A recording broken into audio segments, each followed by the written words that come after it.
Happy.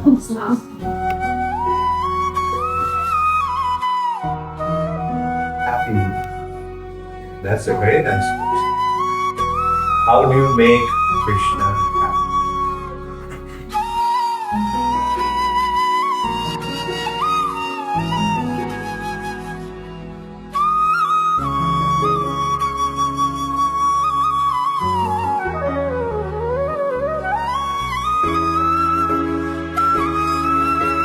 Happy birthday to you. Very happy Krishna consciousness. Very difficult question. As one should have done. And without is filled with souls.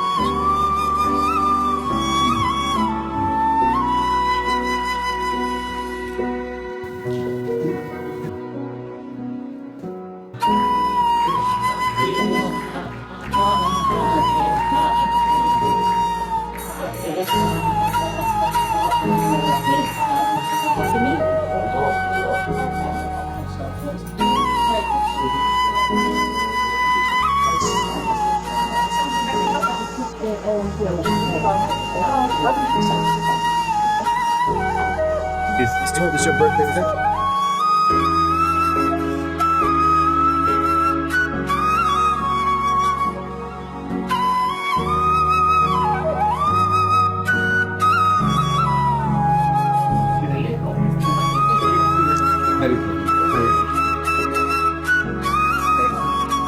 Thank you, Shem.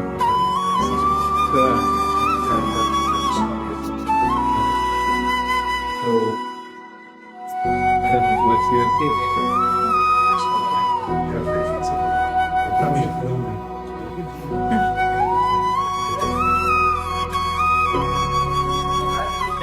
Vishnu Padaya, Vishnu Krishna, Shrimati Bhakti Charu Swami, Srila Prabhupada, His Holiness Bhakti Charu Maharaj.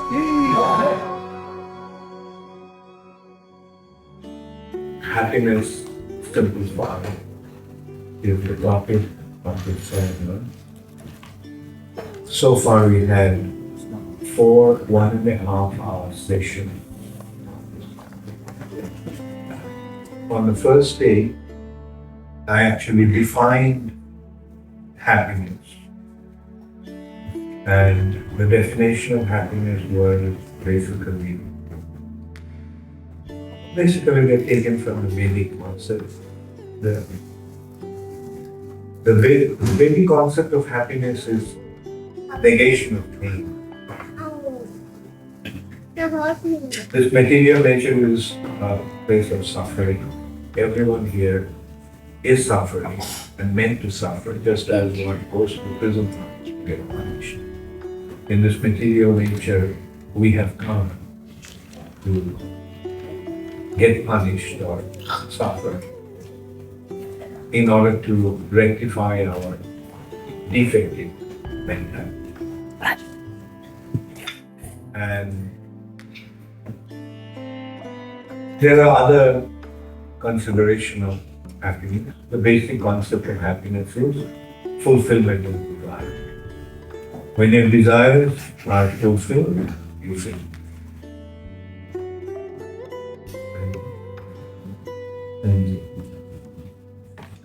Come here.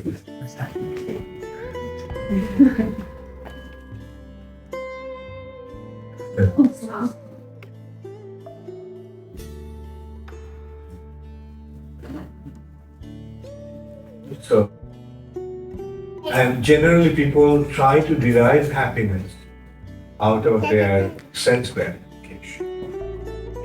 When the urges of the senses are gratified, senses are craving for gratification, one gets that one thing. But the reality is that this material nature is a place of suffering. Whether we accept it or not, that is the reality. It's a place of suffering, and this material body is an instrument to receive pain. And in that respect, I just gave an example. to consider that anyone can take any part of his body and consider in how many different ways he can inflict pain with that part. Like take your little finger. You can consider so many ways you can give pain. Take a pin and prick it. Take a knife and cut it. Take a stone, smash it. Take a fire, burn it. What will you get? Okay. Now you consider in how many different ways you can give pleasure to you. And this concept, this principle actually applies to every single part of you. Every single. So then, what we understand in that this body is actually meant for receiving pain. And what we are doing is constantly trying to alleviate that pain. There are so many ways we can get pain, so we are actually avoiding those situations that are going. So the reality has been very beautifully presented in the Vedic scriptures. There is a place of suffering, the body is the receptacle. Body is the receiver of pain. Now, why are we suffering? That's the concept.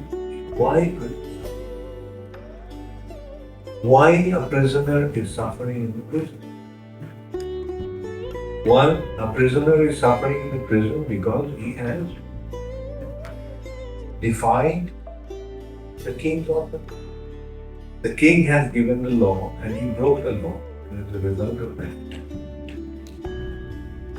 But similarly, in a broader concept or in an absolute concept, there is an absolute supreme controller, the King of Kings, the supreme personality of Godhead. And he has given us the law. And when we abide by the laws, then we enjoy. When we deny those laws, defy those laws, then we are suffering. Now, who is the King of Kings? How many of you know that King of Kings? Yes. How many of you? Please raise your hands.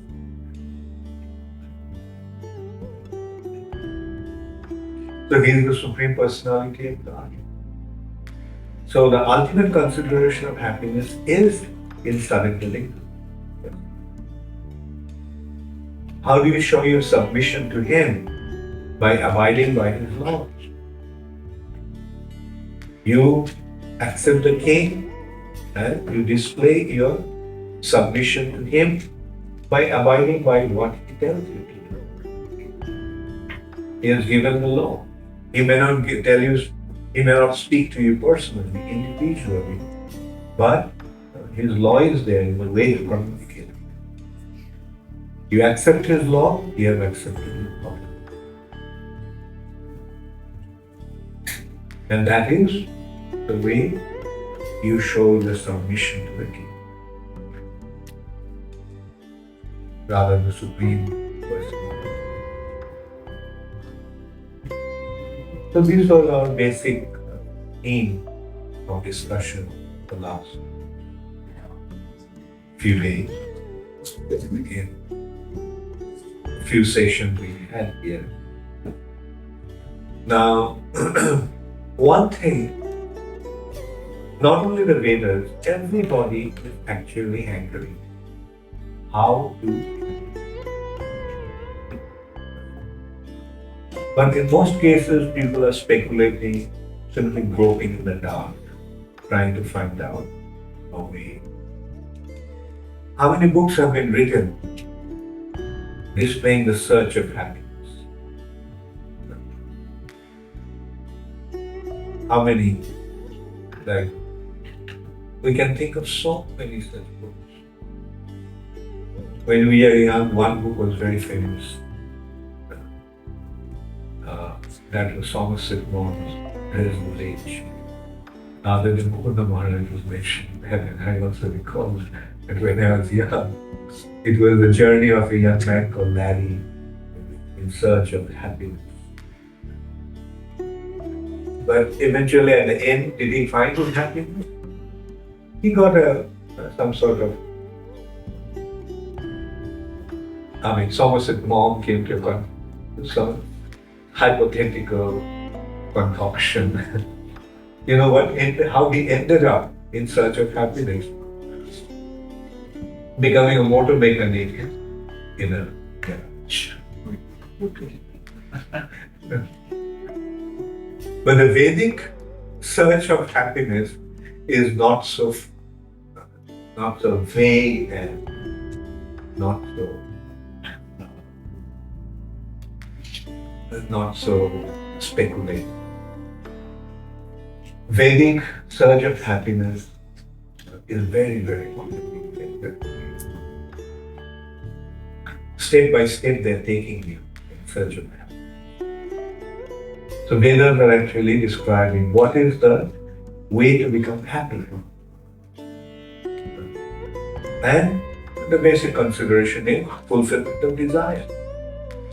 You desire something, and when you get it, you become happy. Now the question is, how can you fulfill your desire? How can you fulfill your desire? So the Vedas are giving a very clear indication how to fulfill it. And in something like, in simple words, if you have a lot of money in your pocket, won't it be easy to fulfill your desire? Like say you go to a shop and you see something that you like. Now if you have money, you can very easily get it. But if you don't have money, then what happens? Bad luck. So now the money is a gross aspect of the medium that can fulfill it. What is the subtle aspect? The subtle aspect or subtle wealth is called punya or piety. Sometimes don't we see that somebody gets things that he wants very easily, or just like that he gets everything. Like someone is born as the son of a billionaire. Isn't he automatically situated in a happy situation? Whatever he wants, he can easily get it. On the other hand, somebody is born in a very poverty-stricken condition. Does it happen by chance or accident? That somebody is born as the son of a billionaire and somebody is born as a son of a pauper.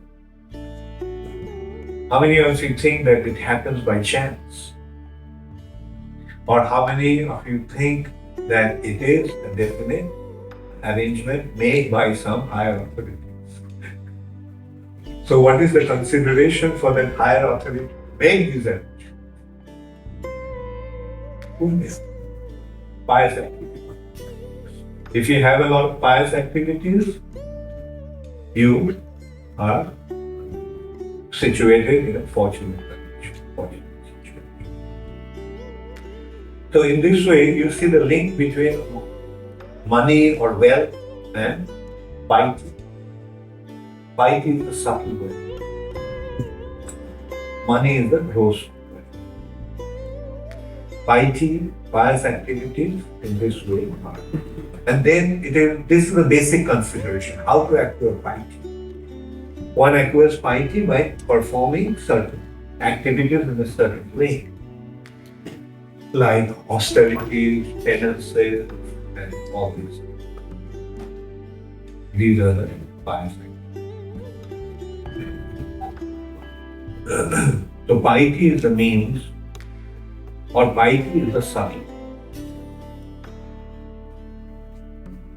And the Vedas are giving a very definite indication how one can acquire Then it goes into more precise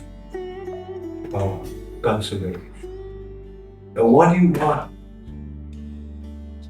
What you want? You want to become a king? Yes, you can become. The Vedas again say you should perform certain sacrifices. And as a result of performing those sacrifices, you will be a king. You will become a king.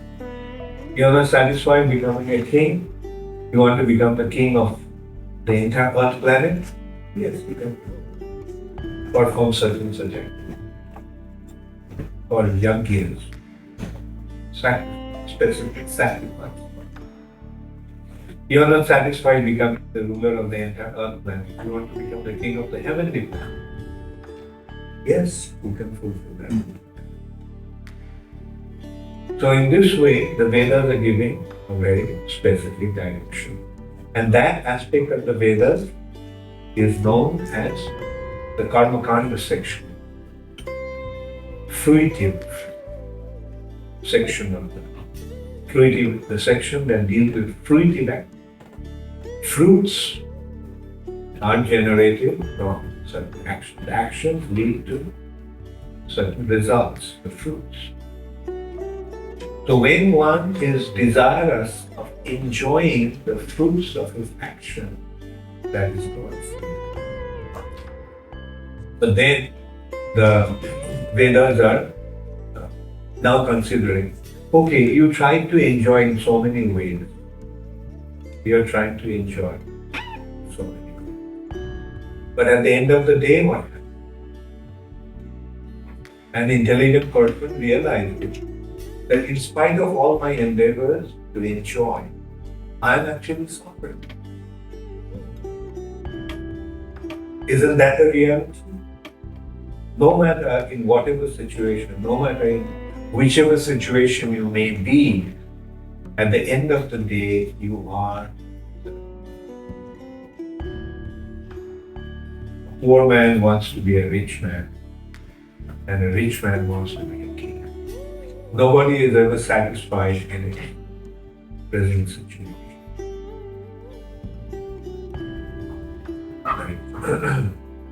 You think that you will get this, in this situation you'll be happy. But when you reach that situation, you feel that, well, this is not what I want. What I want, what I get, I do not want.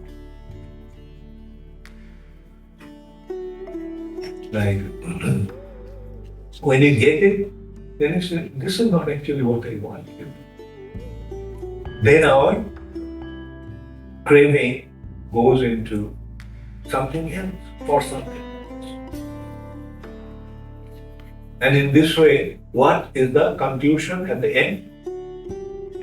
As an intelligent person, after going through various experiences, what he realized, that this is not what I want. What I wanted is not exactly. So, then ultimately one realizes, if he is wise enough, especially when one comes across a qualified teacher or a person who can guide him properly, that this is not, that this place is it's actually a prison house. No matter in whichever situation you may be in, you are not going to be happy at it.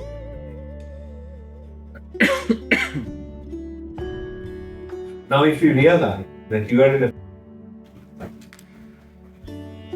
then what would be your immediate consideration?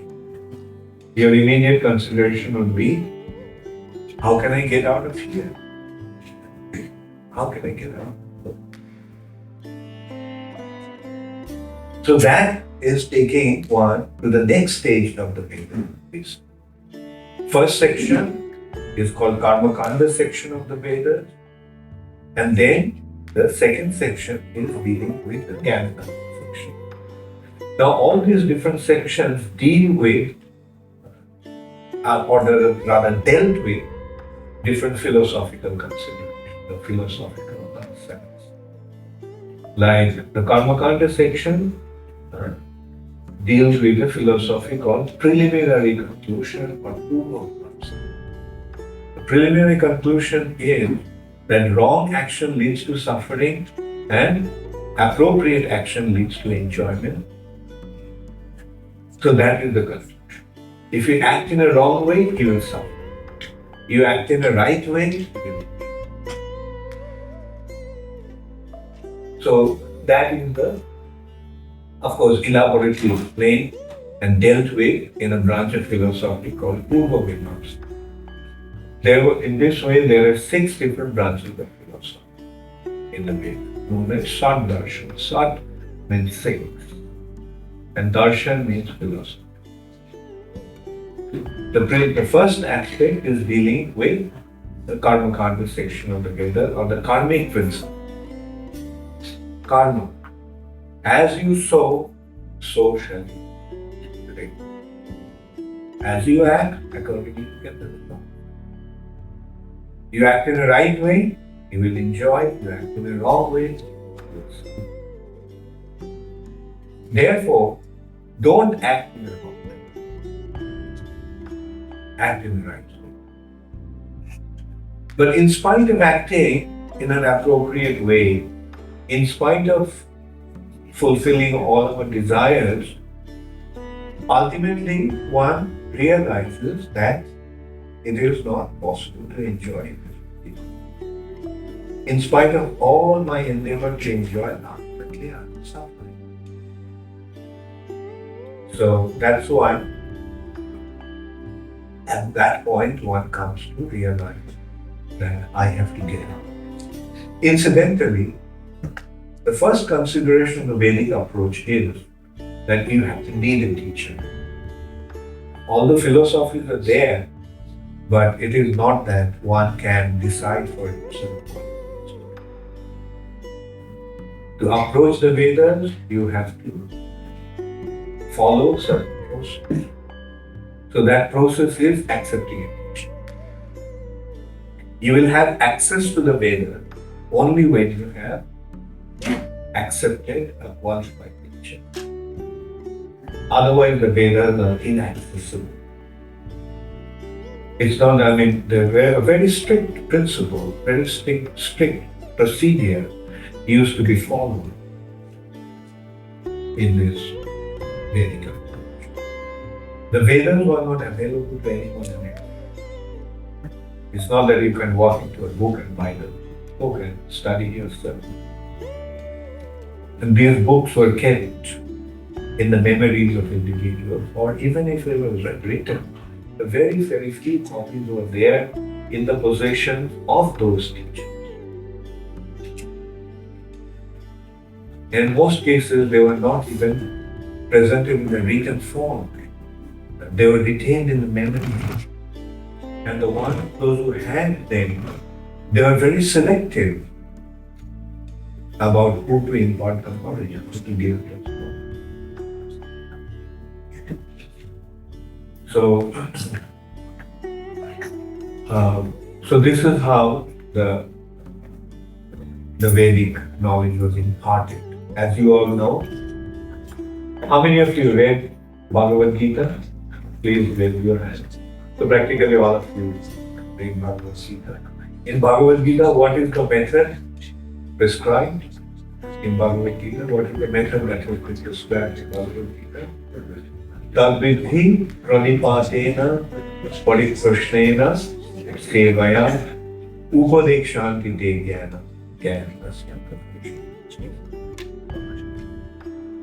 So one must approach a qualified teacher who has the knowledge in a submissive, in a humble state of mind.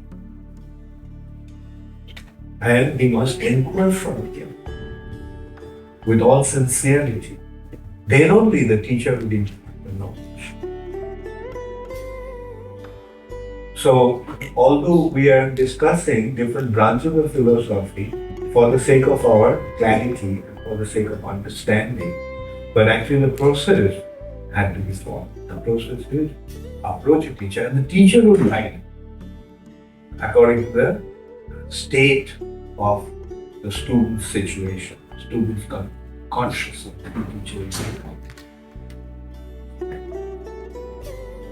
So then the teacher will guide, like, okay, you try to enjoy now. How do you feel? Are you satisfied? Like, for example, one of the first things that Prabhupada told me during one of our first meetings, rather, Srila Prabhupada told me, so many lifetimes we have tried, and you can see you are still not satisfied. So offer this life.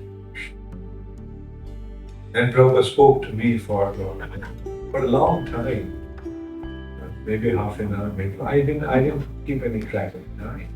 And at that time, but for a long time, Prabhupada explained the condition of the material nature, how this material nature is a prison house. This is, and you know about, what kind of prison house is this? This material nature, as Prabhupada described, is the prison house of sex desire. In normal prisons, everyone is tied down, everyone is tied up with a chain. But in this prison house of material nature, we are tied down with sex. Therefore, in order to become free from this prison house, in Sanskrit, it's called Maithunagara. Maithun means copulation, sex life. Agara means prison. This is the prison house. And Prabhupada explained how futile this endeavor for it is, and how uselessly we are being tied down. And then finally Prabhupada told me, just offer this life to Krishna and see what happens. Just offer this life to Krishna and see what happens. And then he said, if nothing happens, so what's the loss? It's just one life out of so many lives. It's just one life out of so many lives. If nothing happens, what's the loss? And fortunately,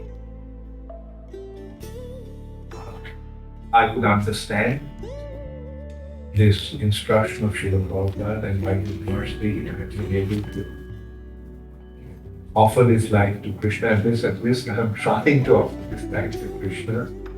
And at the end of the day, we'll say, at the end of the life, this life, I'll see what happened. So in this way, a bona fide spiritual master, a qualified teacher, guides his student. Then when he realizes that this material nature is a prison house where we are suffering we are being punished for our wrong act. Then comes the question of getting out of this material nature. This is then one is actually coming from Karma Kanda section to the Jnana Kanda section.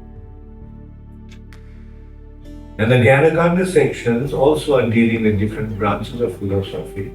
The first aspect of the Jnana Kanda section is atomic theory. What is this material? So this material nature, logically one is considered, what is this material nature? Why am so? That is the Nyaya branch or logic. This Nyaya branch is actually probing deeper into the things, deeper into the subject, or deeper into a situation here, and coming to various conclusions.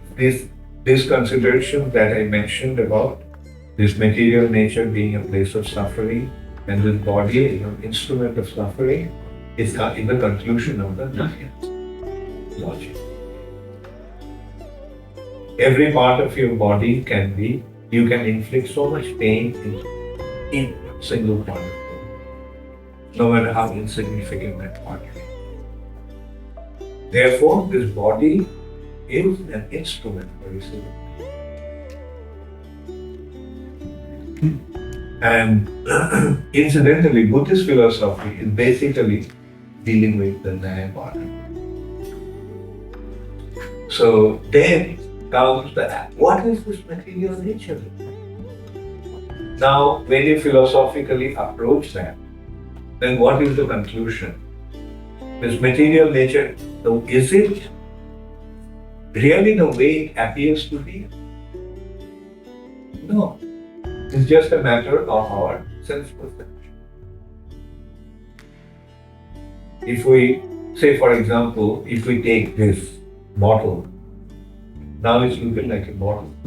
If you magnify it to an ultimate extent, what will you find?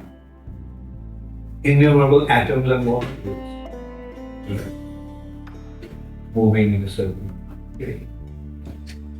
But to our vision, it appears to be. Don't you notice things like that? Like our sense perception are so relative. It's not really the way things actually are. So it is ultimately coming to the thing called atomic theory.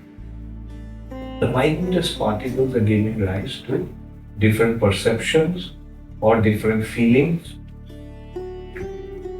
different perceptions and feelings according to its structure and mainly according to its structure. I was about to say that in the velocity thing, atoms and molecules are moving. Don't you see that at certain temperature and pressure, the atoms of the molecules of certain substance are gaseous? In some other temperature and pressure, it is liquid. And in some other temperature and pressure, it is solid. For example, water below zero is what?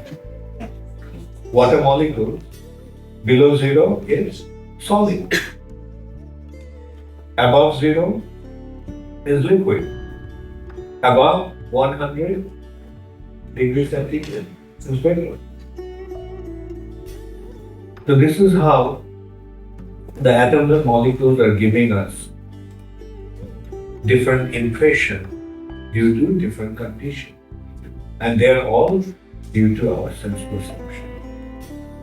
Like if we had one sense less, like if we didn't have our eyes, how this world would have appeared?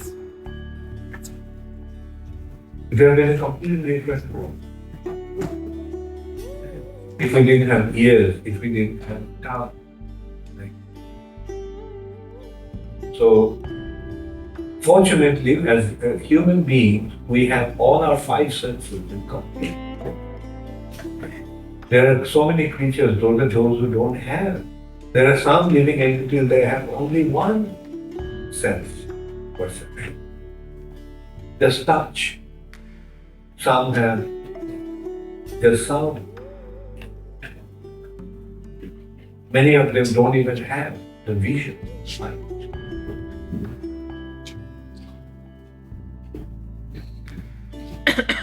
So then it is going into next branch of philosophy to analyze this material nature, which is called Sankhya Philosophy. This philosophy is actually very, very scientific and very relevant because Sankhya is approaching to the spiritual. The Sankhya philosophy systematically analyzes the material nature. What is the analysis? Their material nature is made of 5 elements, 5 gross elements. How many of you know those 5 gross elements? Okay, very good. Earth, water, fire, air, ether. These are the 5 gross material elements. And how many senses we have? 5 senses. Now the interaction between the senses and these elements give rise to sense perception, the sense objects. So 5 elements interact with 5 senses, gives rise to 5 objects of the senses. Like, is that clear to all? Like 5 objects of, for example, ether interacts with ears and sound is produced. Air interacts with skin, touch is produced. Fire interacts with eye. These are the elements and the senses. They're interacting. Fire is an element that interacts with eyes, form is produced. Tongue interacts with water interacts with tongue, taste is produced. Earth interacts with nose, olfactory sense, and smell. So in this way, 5 objects of the senses: sound, touch, form, taste, and so 3 5s are 15. Then there are 5 working senses. In our body, there are 5 working senses. Their hands, legs, anus, belly, and genital. With these 5 working senses, living entity becomes active. So 15 plus 5 is 20. Then there are 3 subtle elements. How many of you remember those 3 subtle elements? Very good. They are mind, intelligence, and force. They are also matter. Mind is matter. Intelligence is matter. False ego is matter. But these are subtle elements. 23. Then the sum total of the entire material creation, the ingredients from which the material nature became manifest, that is called Mahat Tattva. So that is the 24th consideration. So through this, the entire material nature has been analyzed. Can you think of anything beyond that in the material nature? Beyond Mahat Tattva? Time also consider. That's not material. Time is actually spiritual, in the expansion of Shankara. Expansion. In a way, that manifestation of time is worship, Mahaka. Yeah, good point. Okay. So with this 24 consideration, the entire material nature has been analyzed. But then comes one consideration. All these 24 considerations are objective. But can the object exist without the subject?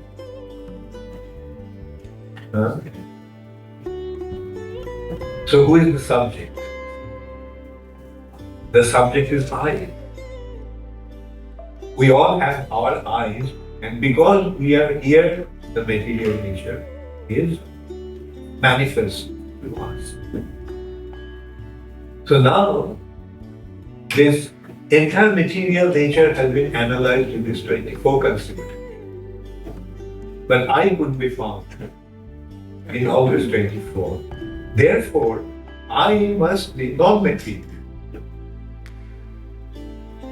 So this is how Sankhya is actually taking from material to the spiritual dimension. So the 25th consideration is I, and I is non-material in spiritual. Now in Bhagavad Gita, Krishna also did the same thing. How many of you remember? But did it in a much simpler way. Yes? Very good. Very good.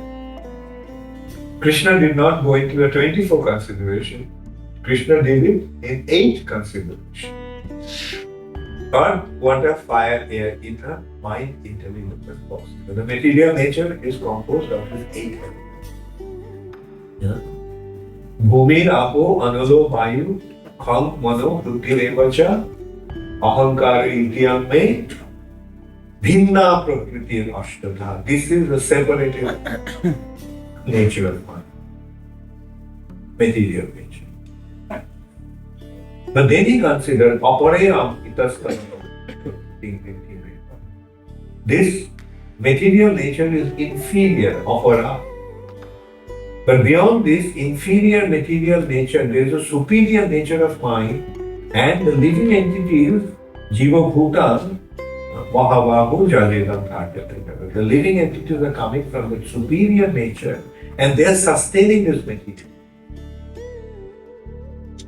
They are holding this material nature, or sometimes Prabhupada actually translated that as they are exploiting this. This Jiva Bhutan, the living entities, are exploiting this material. Now, this material, these living entities are coming from the superior nature. They are coming from the superior nature. Jiva Bhutan Mahabharata. The main point is, in this way, the Vedic philosophy is transcending the material and coming to this nature. So that is the important consideration. Material nature by itself is not complete until and until we come to the spiritual consideration.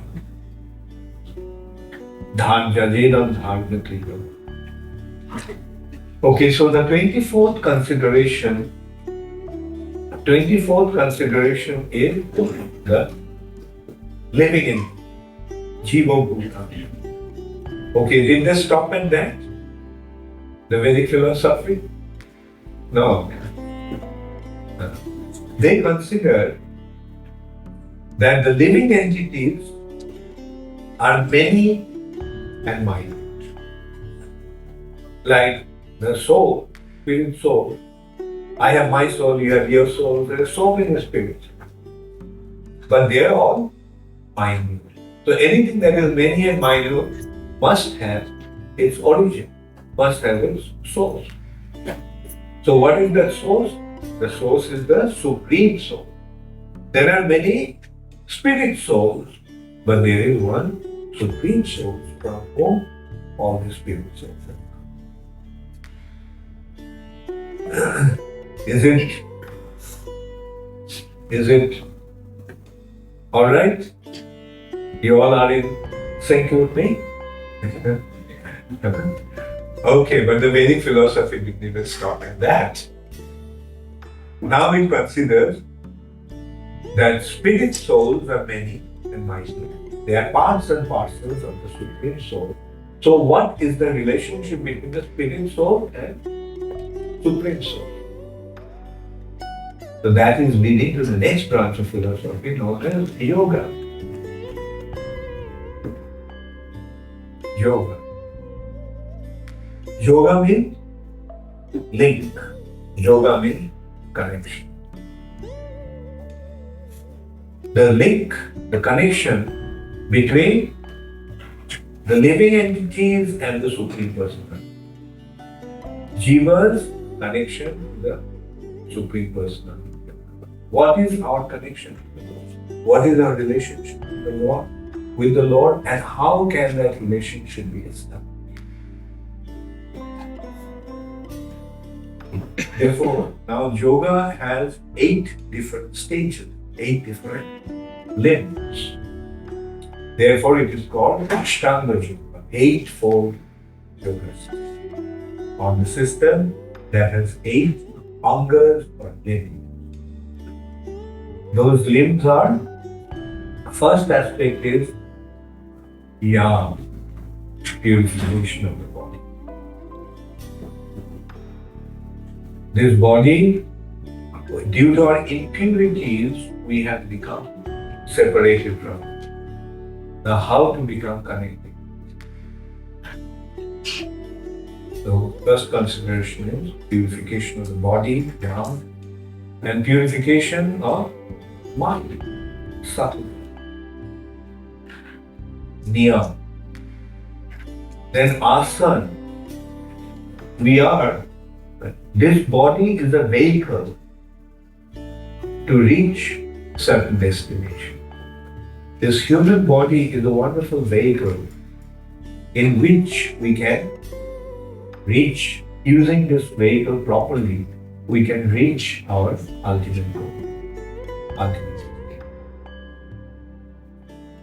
Now, in order to use a machine or a vehicle, what is the first thing you have to do? Sit down. Sit in that to drive this machine. Don't you have to sit down? So that asana is the stage, third stage, whereby one actually learns how to become properly situated in the body to reach the heart. Asana. Asana, literally the word asana means seat.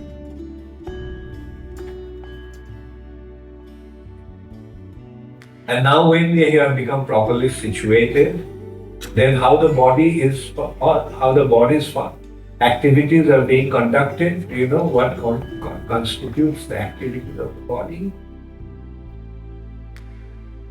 Or mainly the activities of the mind and consciousness is controlled by our breathing system. Breathing. Do you see the link between your breathing and your consciousness? When you're very excited, how do you breathe? Very fast. When you're peaceful, how do you breathe? Slow. So now, it's the purpose of yoga is actually to stop the activity of the mind. Not just stop the activity of the mind, stop the activity, the material activity. And in order to do that, there is a consideration of controlling the breathing. Now, breathing constitutes how many operations? How many functions? Anybody? Okay, doctor? Okay, all the way around. Generally, people think that their breathing constitutes only two functions, inhale and exhale. But according to yoga, there is another consideration. Retain. That is called kumbhaka. Rechaka, puraka, exhale, inhale, retain. And according to yoga, this kumbhaka aspect or the retaining aspect is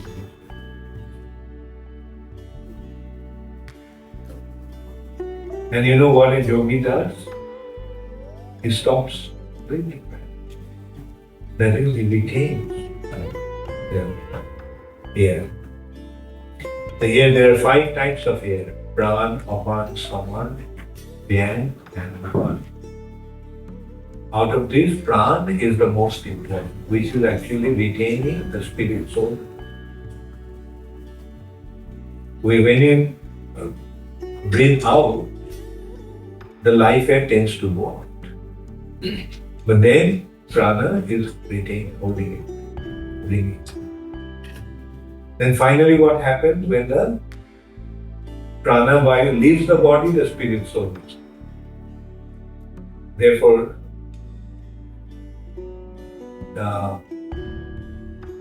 the death has been described as prana death, living of prana vayu. Along with the prana vayu, the soul.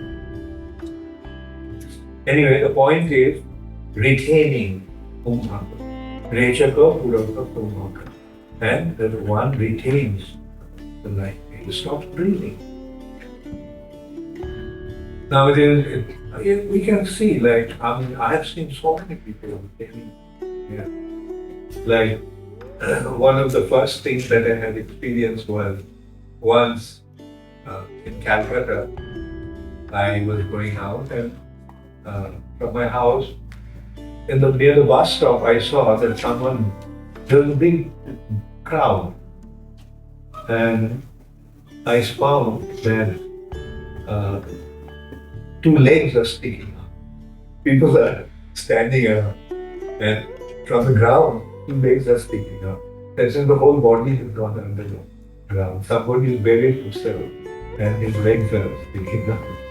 So then, after a few hours, I came back, and I still saw the crowd. Out of curiosity, I went and I saw that still the legs are sticking out. They look like young boy. So for a few hours, he was in the very condition. How could he do that? This is the problem. He stopped breathing. He just kept his life here inside and stopped breathing for hours together. I was in Haridwar in Kumbh Mela, last Kumbh Mela. That took place about 3 years. And one very popular thing was tent of one pilot bomb. So one guy who used to demonstrate, and not only himself, he had quite a few Japanese and Western disciples. They also were doing it. They would lock themselves up in a trunk, and the trunk will be buried underground for hours together. And people would watch that. That was a very, very popular thing. Like thousands of people have been going there. Now this is how you can see that how one can actually, by practicing pranayama, can stop breathing. Anyway, but this pranayama is not the ultimate goal of yoga. This is only the fourth stage. And when you have learned to control your prana or life here in this way, then one comes to the platform of pratyahara. Pratyahara is the fifth stage fifth out of the 8 stages, where one actually withdraws his senses from the objects of his senses. Normally what is happening with us? Our senses are constantly running towards the objects of his senses. Isn't it? Eyes are running after the object of beauty. And this way, ears are running after the object of sound. Tongue is running after taste. Skin is touch. So, in this way, our senses are constantly running. As Krishna mentioned in Bhagavad Gita, Dhayate Vishayan Puksha Samvastishu. The senses are constantly running towards the objects of the senses. So at the fifth stage in Pratyahara, what a yogi does, he withdraws the sense from the objects of the senses. That means he doesn't see. The eyes may be open, the things may be in front of his eyes, but he won't be able to see that because they have been withdrawn. Then only one becomes qualified in meditation. And is actually the 6th stage of meditation. His senses are now withdrawn from external perception and projected internal into the depth of it. So at that stage, he is able to project his consciousness internally to the Supreme Personality of Godhead is situated in the heart of the Super Soul. And then when the meditation is fixed, then it is called Dharana. And then when he perceives the Supreme Personality of Godhead, it's called Samadhi. So Samadhi is the final stage. In that stage, one perceives the Supreme Personality of Godhead.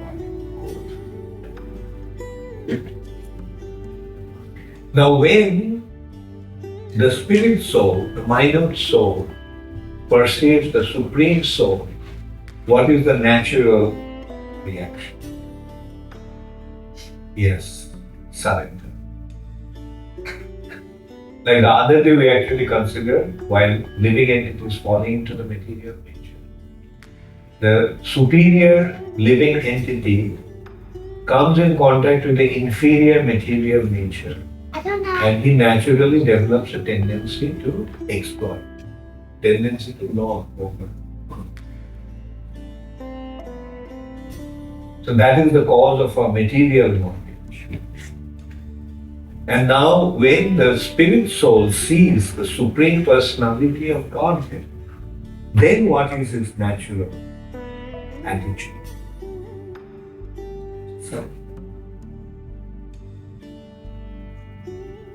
So this surrender then takes him to the next stage, which is called devotion. So that devotion is the third stage or the final stage of the Vedic culture. And that is called Uttara Mīmāṃsa. Uttara means final, Mīmāṃsa means conclusion, the final conclusion. The living entities surrender to the Supreme Personality of God, leading to devotion. So in this way, very systematically, the Vedic knowledge or Vedic wisdom is leading us from materialistic way of life to spiritual, step by step, very systematic. So why and one is in making all these endeavors? What is the criteria behind that? The criteria behind that is search for happiness. He was trying to enjoy the material nature. That was his search for happiness. Trying to enjoy it. Then he tries to get out of the material nature. To be out of the suffering condition. And then finally he comes to the platform of absolute joy. The state where there is uninterrupted experience of ecstasy. Because of that, his loving exchange with the Supreme Person. The Supreme Personality of Godhead is joyful. The spiritual reality is completely spiritual potency, spiritual enlightenment. Sadhu, Chit, Ananda. The spiritual world is eternal, full of knowledge and full of life. And when one becomes situated in that spiritual situation, he also naturally becomes eternal, full of joy. So this is how it comes to that ultimate platform, supreme, uninterrupted happiness.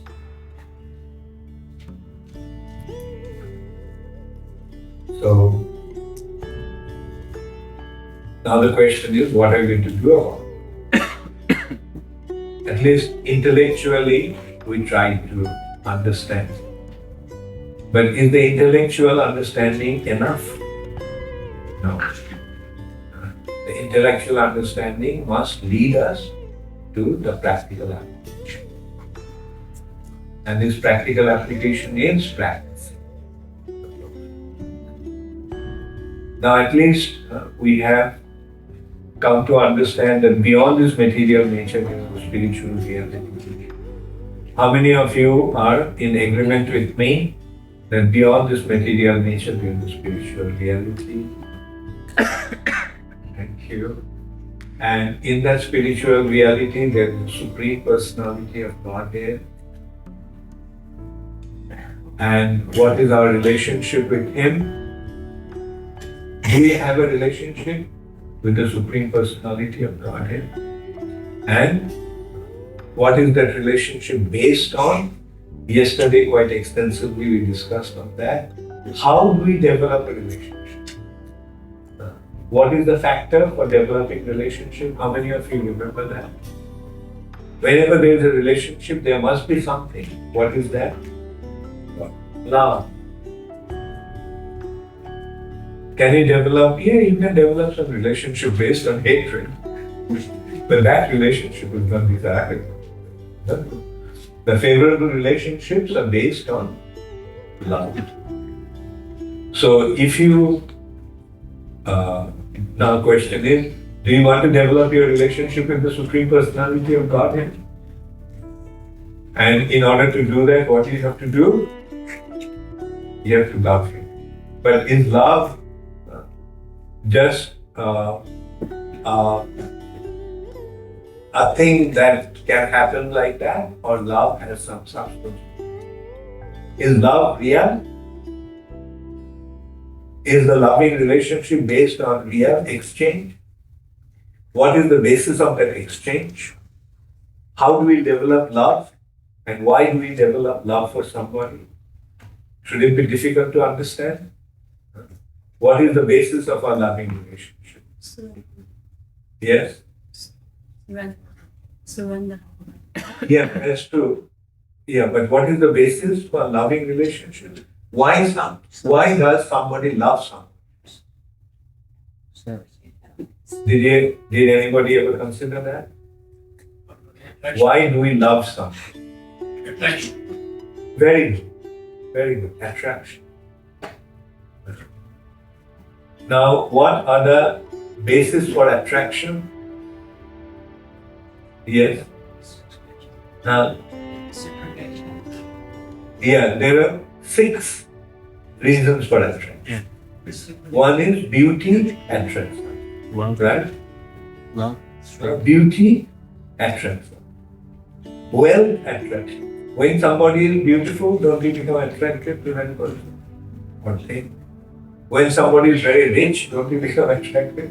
Or some people become attracted to beauty, some people become attracted to wealth, some people become attracted to strength, some people become attracted to fame, some people become attracted to fame, some people become attracted to knowledge, and some people become attracted to renunciation. So these are the 6 factors for attraction. Now, the Supreme Personality of Godhead has all these 6 to an absolute extent. Therefore, He is all encompassing. It is not that we have to artificially develop our love for the Lord. It's just a matter of becoming exposed to Him, then the love will automatically become. Because He is all attractive. Now somebody may be attracted to beauty but not wealth or strength. Some people may not be attracted to beauty but attracted to strength. But in Krishna, all these 6 are present to an absolute extent. Therefore, Krishna, what is the meaning of the word Krishna?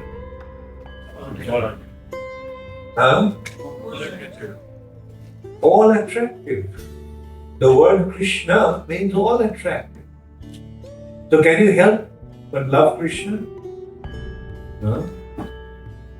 So that is how Krishna is the ultimate object of life, a natural object of life. So when we become properly exposed to Krishna, then we become naturally attracted. And that attraction leads to a loving relationship.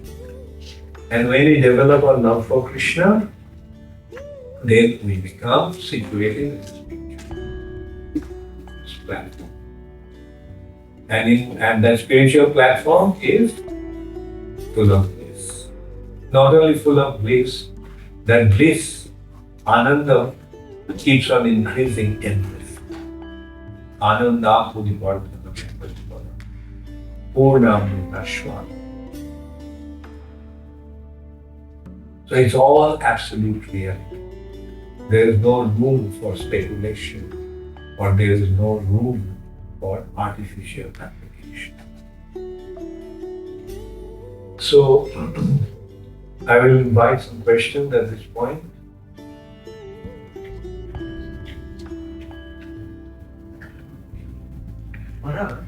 So, 4 questions will be written down.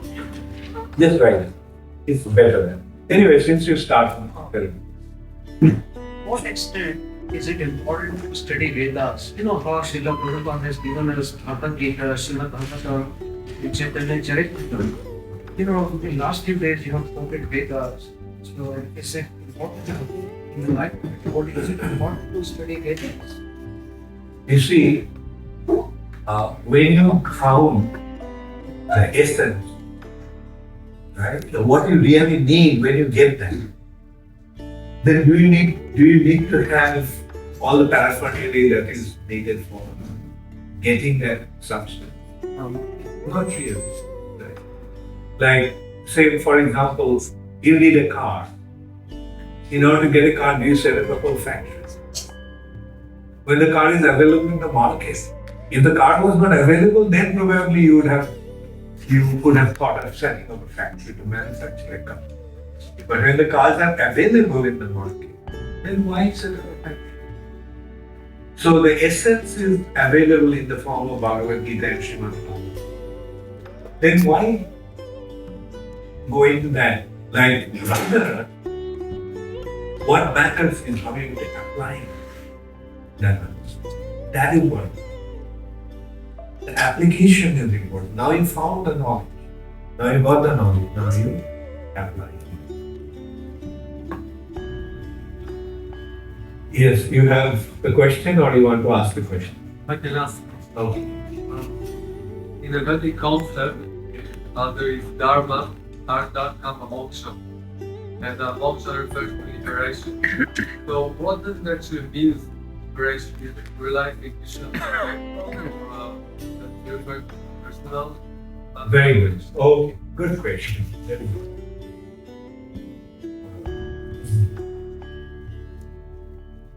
Liberation means freedom from body. Now, this material nature is like a prison house, right? And if you're in a prison, what do you want to do? Do you want to stay there or do you want to get out? Right? So, when you want to get out from the prison, there are 2 ways you can get out actually. See, when you are in the prison, there are 2 ways of getting out. One is you can dig a tunnel out of the prison, right? Or scale the wall and run.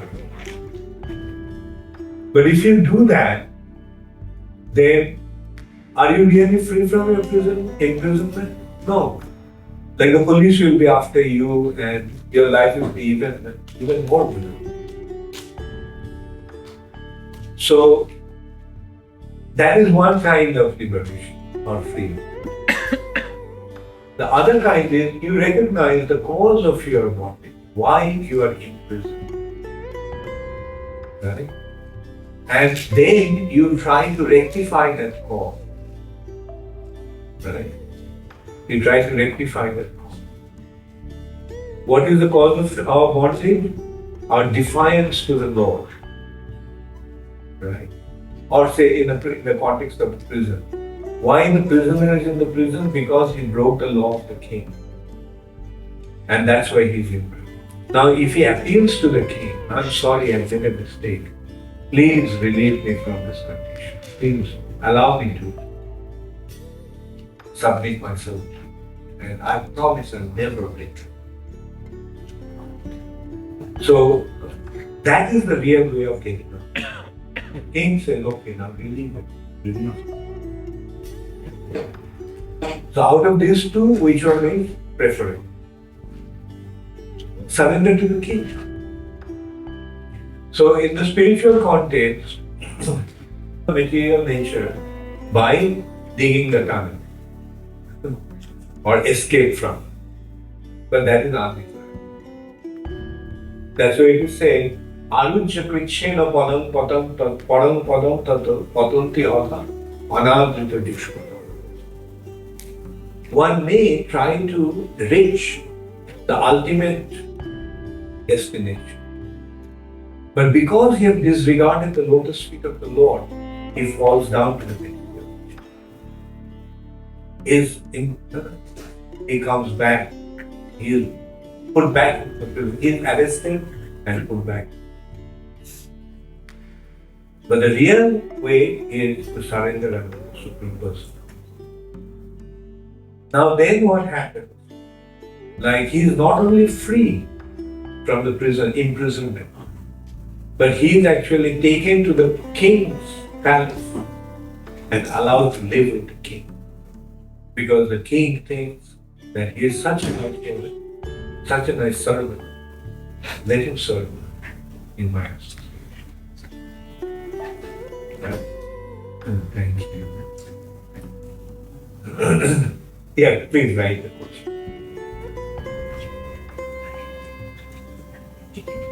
Naresh Pandya, Maharaj, how breath healing processes taught in various yoga classes helps in chanting daily round.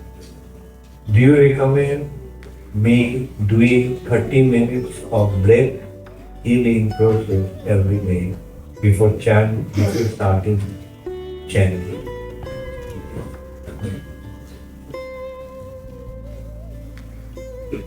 You see, chanting is the main consideration of chanting is the state of mind, state of consciousness. And the state of consciousness, meaning, Krishna consciousness, it doesn't really depend upon so much upon the way you're breathing. It is more related to your fixing your mind onto Krishna's lotus. And Prabhupada pointed out the more important thing is to hear. The holy name is the way to become free from material. Krishna's arrangement. Krishna manifested himself in the form of sound vibration. So the sound vibration is going to take us to the spiritual world. Therefore, our business is to focus on that sound vibration. Like, in simple words I can say, like when you are taking a medicine, what is important? To take the medicine properly or try to do something else? Medicine itself will cure the disease. Right? Similarly, the chanting of the holy name is going to cure our material condition. I mean, if you want to do it, there is no harm, you can do that. But my point is, the real medicine is the holy name, the chanting. Thank you. Okay, there's a big question here. Dear Maharaj, this is from Radha Padma, Devi Rasi.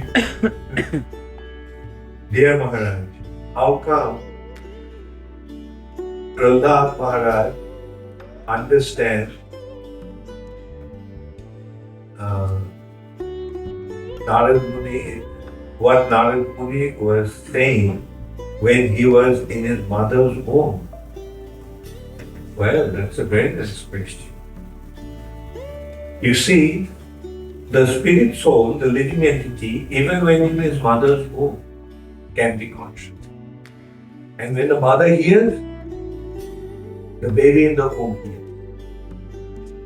Right? Just like, anyway, that is how Prahlad Maharaj heard Narada's instructions when he was in his mother. Because his mother was hearing, and through his mother, sitting in her womb, he was hearing. Clear? Okay. P.S. You know what I will be in Mayapur Gurukul in June. Oh, you know that I will be in Mayapur Gurukul in June. I will see you there. I am eagerly looking forward to seeing you. Radha Padma Devi Dasi. And P.S. I love you. Mata says, you are noble soul. Thank you very much. Sadhu. Okay, you're a sadhu. Okay. So this is Sachipriya Devi Dasi. Hare Krishna. Dear Maharaj, Hare Krishna. Last night from my backyard, I could hear my neighbors talking and eating hours and hours. I was feeling sorry for them. At the same time, I feel how lucky I am being a devotee and have your wonderful association, which is giving us real happiness. That was Radha means you should live, or Radha actually wrote a letter yesterday saying that she wants to live for 200 years. They said that Radha means you should live 200 years old because we need Sadhu Sanga. Thank you so much. I think 100 years is good enough. And I also want to take this opportunity to thank you and thank Janaka and Ramanuja Prabhu for arranging this wonderful program. Hare Krishna, your servant, searching hearing. Thank you so much. Thank you.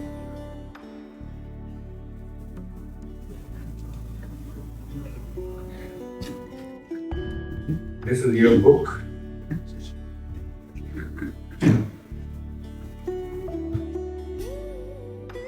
Thank you.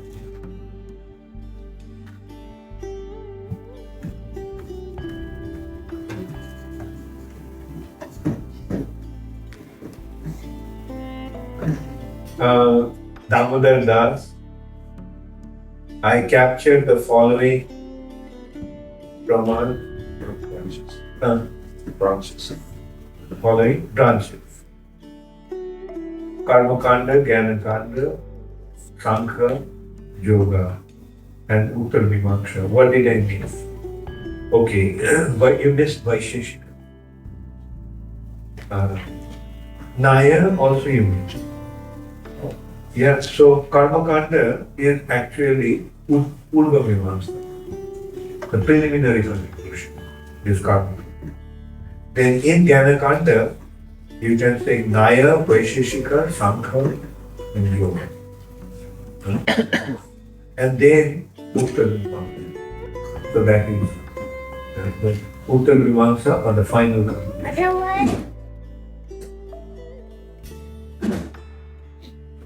So next question is from Ketul. Who is Ketul? Hare Krishna Maharaj, please accept my humble obeisances. All glories to Krishna. All glories to Guru and Goloka. Question 1. As you say, this material world is sex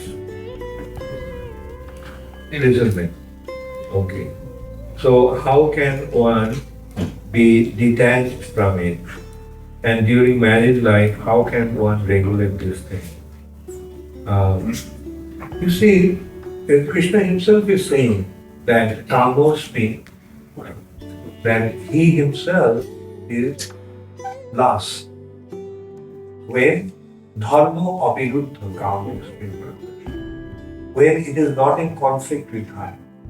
You see, everything has its purpose. The sex life is there for procreation. So for the sake of procreation, it should be. Not for just sense gratification. For procreation. So when is sex life is for procreation, then it is not. Then it's not possible. But sex life just for the sake of sense gratification. If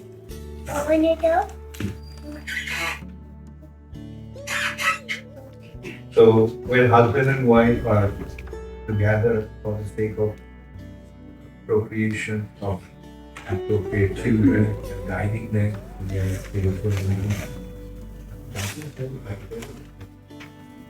Really, like the reality is, as you may have, did you read Srimad Bhagavatam? Okay, when you read Srimad Bhagavatam, you find, when the system, there was need for procreation. The universe has been created. Now we need living entities here. So the living entities have to be procreated. But this process of procreation is very painful. For the man to lose the vitality of his body is painful. For a woman to carry the baby in the womb for such a long time is painful. Now, but it is necessary. Although it's a painful experience, but it's needed for filling up the universe, populate the universe. So that's why certain amount of pleasure has been added to that. This pleasure was just to motivate them into that act in order to But unfortunately what is happening, people are missing out on the real purpose and getting caught up with the temporary pleasure they get.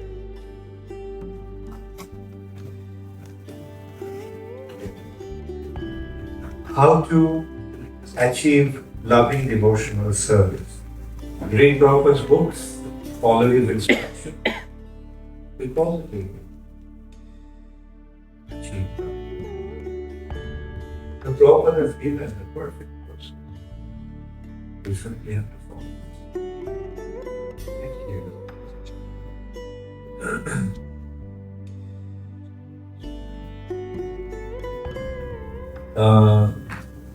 Krishna Ram Giri, who is okay. Dress code is question. Out of all the colors, why do sannyasis wear the orange color? Not any other color like green, red, yellow, etc. You see, the color has its effect in color signify different attitude and mood. Like red is the color of passion. Like that.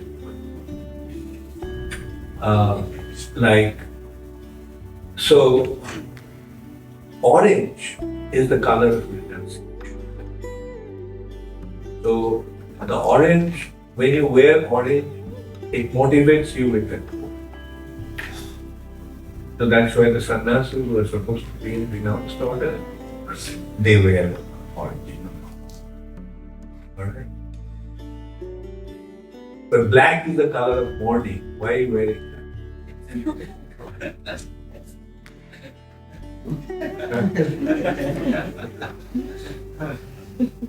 We are here to be happy today.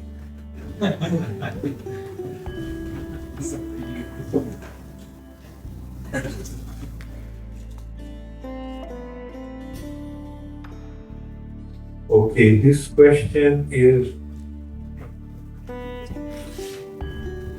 NMP number.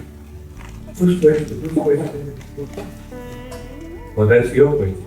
What's your name? Then, did you write your name? No, I didn't write my name. I just got a question to ask. Offer question, okay, offer this life to Krishna. Why die to see it? Why not? Why living? Not that we have to die to see it. You can see it while you are living on. Not that.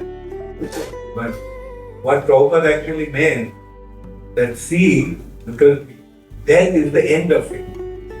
So what is the reaction and what happens at the end, you can assess. That's why the Prabhupada didn't say die to live, die to experience. Prabhupada said that offer this life and see what.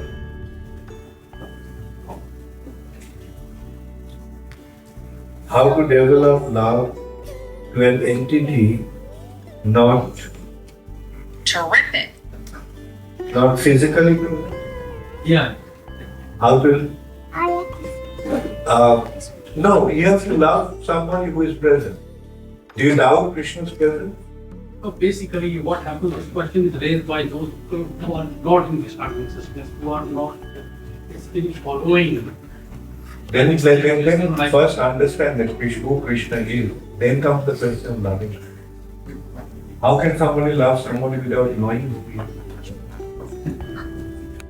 And when you know who Krishna is, then you know that Krishna is present. You may not be able to see him, but you see. Natesha. Oh, very good. Thank you. Hare Krishna Maharaj. Maharaj, how do you make Krishna happy? That's a very nice question. How do you make Krishna happy? You make Krishna happy by doing what Krishna wants. Right? How do you make your mom happy? Huh? When does your mother become happy with you? When you become a good girl and you act the way your mother wants you to act, isn't it? No. So similarly, when you act the way Krishna wants you to act, Krishna will be. And you know what Krishna wants you to do? Next question is from Mukunda Mala. Can I reach to devotional stage without going through 8 stages such as japa niyam? Good question. Very good. Yeah. Generally, that was the stage. Like step by step, one used to come to the platform because it was the highest stage. To come to the highest stage, one had to generally go through, like say for example, to go to the college, you have to go to the school and so forth. But now, what actually happened? Chaitanya Mahaprabhu came and very mercifully gave the devotion service directly. Although it is the highest, but he gave it like that. Now, when you have it, then you don't have to go through the lower class. Yeah. By the mercy of Chaitanya Mahaprabhu, by the mercy of God, you have it. So there is no need to go through japa. Is it clear? When you got the highest thing, then you don't have to go through the lower levels. Varta, Hare Krishna Maharaj, please accept my pranams that you wrote this name. Question 1. What is dharana, the 7th stage of Ashtanga system? You see, dhyan is meditation. Meditation is projecting the mind. And when the mind is fixed, the word dharana literally means fixed. Or you can say when the meditation becomes, stable, mind tends to move.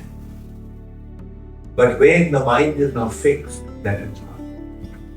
And then, due to that fixation of the Supreme Personality of Godhead, one actually gets to see the Lord by the mercy of Him. Like when you read Narad Muni's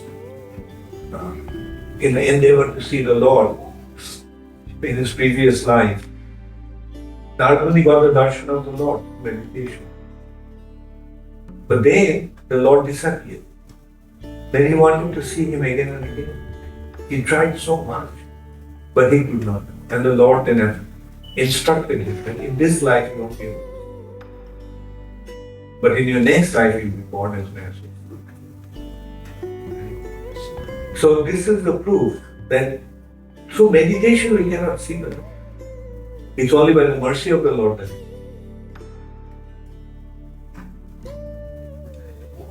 The question 2, how you mention Ashtanga system. So, is this the way to meditate for pure bhakti, like you explained yesterday about pure bhakti? As I mentioned, no, it's not. Pure bhakti has been given by Chaitanya Mahaprabhu. So that is how we got it. Right? So it doesn't really, now that we got it, we don't have to go through Ashtanga Goloka and all these other steps. This is the mercy of Chaitanya Mahaprabhu. This is the good fortune that we have received. Like, we don't have to go through the normal course. We are special cases.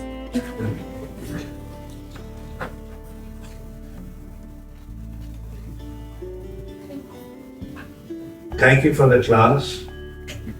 Mental health versus depression. Mental health, that is depression, is a suffering. Why? How to get out of it? Whose question? Oh, this. Yeah. You see, there are different types of suffering.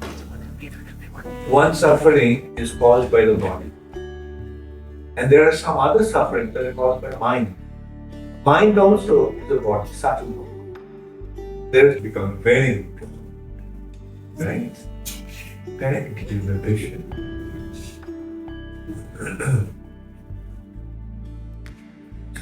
Next question is from Mukundamala. Okay. Can I reach to devotional stage without going through 8 stages such as jhana niyam? Good question. Yeah.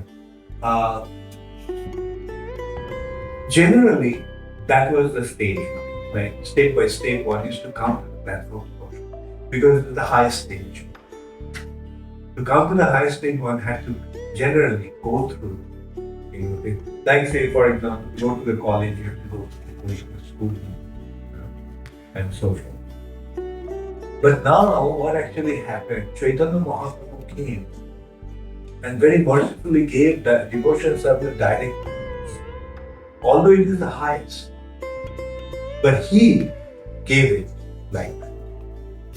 Now, when you have it, then you don't have to go through the lower court class. By the mercy of Chaitanya Mahaprabhu, by the mercy of Goloka, you have. So there is no need to go through them.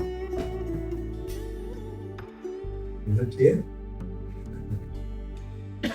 When you got the highest thing, then you don't have to go through lower levels. Varta? Okay. Hare Krishna Maharaj, please accept my pranams that you are to speak. Question 1. What is dharana, the 7th stage of Ashtanga system? You see, dhyan is meditation. Meditation is projecting the mind. And when the mind is fixed, the word dharana literally means fixed. Or you can say when the meditation becomes,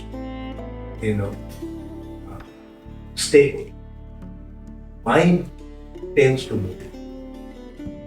But when the mind is now fixed, that is not. And then, due to that fixation on the Supreme Personality of Godhead, one actually gets to see the Lord by the mercy of the Lord. Like when you read Narad Muni's in the endeavor to see the Lord in his previous life, Narada got the darshan of the Lord, meditation. But then the Lord disappeared. Then he wanted to see him again and again. He tried so much, but he could not.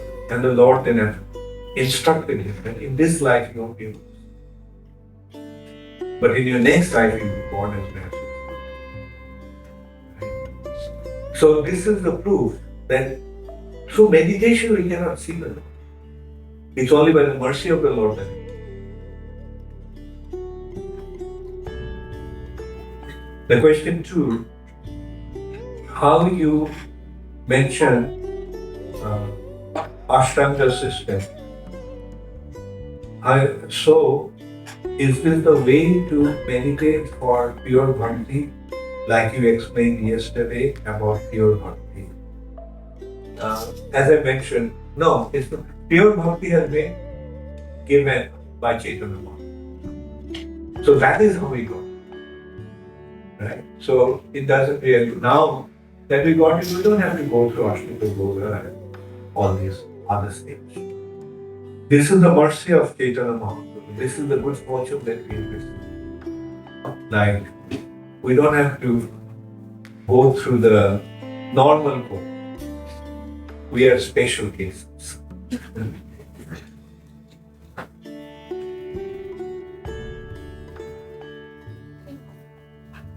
Thank you for the class.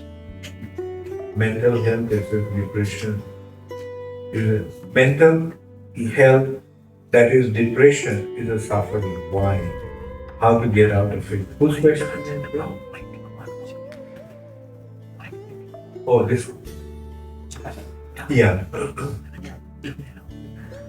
You see, there are different types of suffering. One suffering is caused by the body. And there are some other sufferings that are caused by mind. Mind also is a body, subtle body. There are two bodies. There is a gross body made of 5 elements, earth, water, fire, air, ether. And we have a subtle body made of mind, intelligence, and falsehood. So there is some, as you said, like there are suffering in the subtle body, like in the form of depression. And now, just as there are gross material suffering, like somebody gets hurt in the body, is suffering. Similarly, somebody may get hurt in the mind and suffer. Right? But the point is that we have to get out of our suffering condition, whether gross suffering or subtle suffering, physical suffering or mental. Now, as you were saying, how to get out of it? Like, say, as you said,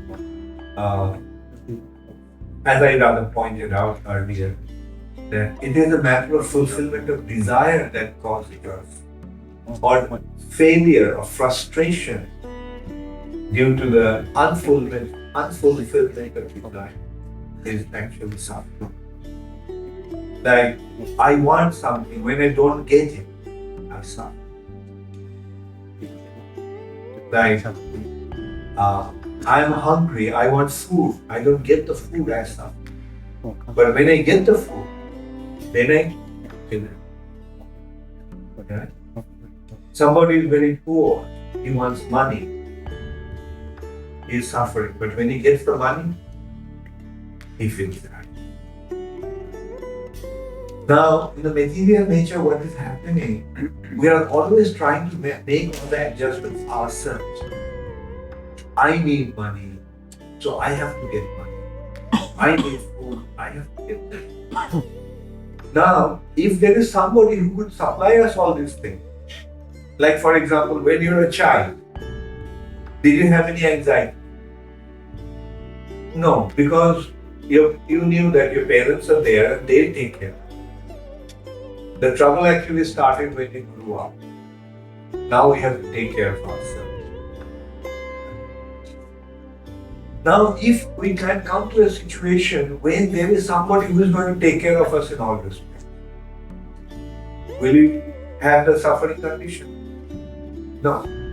Now, there is somebody who is taking care of us in all respects. Who is that? God. Especially when we surrender to Him, He takes care of us in all respects. And that is how we become free from all kinds of suffering, all kinds of pain, all kinds of depression, and all kinds of misery.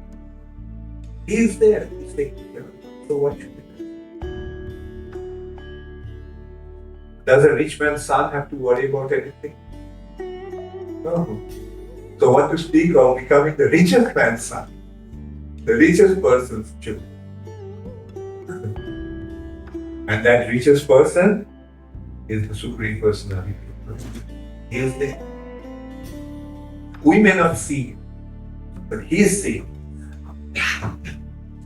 We may not know what we need, but He knows what we need. And He is providing for everything. Thank you. What's your name? Okay. Thank you. This question is from Pulkit. Maharaj, please accept my humble obeisances. We understand that the greatest dual quality of a Vaishnava is his compassion, that is preaching. My question is, if souls are perpetually falling from spiritual world, then aren't we fighting for a cause with no end? It may be, but it's not the fighting for a cause with no end. It's a matter of fighting to the best of your ability. Right? It doesn't matter whether you'll be able to deliver the whole world. But as Prabhupada said, that if I can deliver at least one person, I will consider my mission accomplished. Right? So, yes, living entities are coming because material nature, so many people will be coming, falling down into the material nature. We may not be able to rectify the entire situation, but at least we can benefit a few. Right? And if we can do that, we will consider that is the goal of our mission. Right? Like just consider Prabhupada in such an uncertain situation, he went to America. When he went to America, Prabhupada didn't even know how many people he would be able to find. What to speak of delivering the whole world. Prabhupada was worried whether even one person will listen to him and understand. But he tried, and the result was given by Krishna. See what he achieved. Krishna consciousness movement spread all over. Just one man's endeavor. So from that we can learn like how much one man can do, one person can do for this world.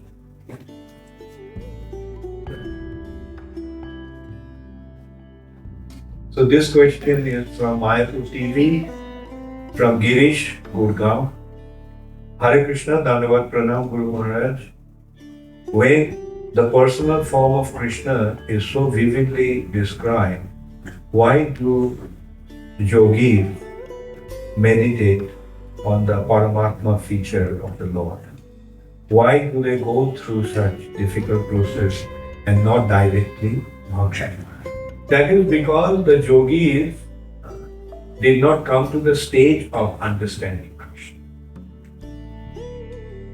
That's it. We have this good fortune of understanding Krishna and his personal form and everything by the mercy of Srila Prabhupada. Can you imagine had Prabhupada not have come, where you would have been? Would you have any understanding of the personal form of Krishna? What to speak of personal form of Krishna, you would have probably accepted that Krishna is a person. God is a person. Mostly people in India are so much bewildered by impersonal. So we have to understand that it is due to Srila Prabhupada's mercy that we have come to this personal consideration. Question 2. And my second question is, what should be our feeling when we visit the Dham? How can the Dham be revealed to us? How can we serve Dham, your eternal servant relation? When you go to the Dham, you recognize that this is not a material place. It is the abode of the Supreme Personality of Godhead. And with that consciousness, you enter the Dham, and you on that consciousness, you remain in it. Like you have come to the spiritual sky. Whatever you are experiencing there is a part of the spiritual sky. The Lord is there. And you can consider how you can serve the Lord and how you can please Him.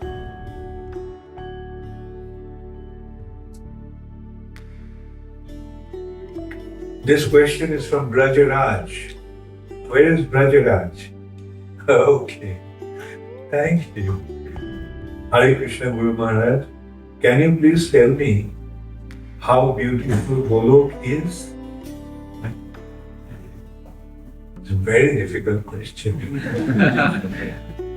I can just quote from Brahma Samhita and tell you how beautiful Goloka is.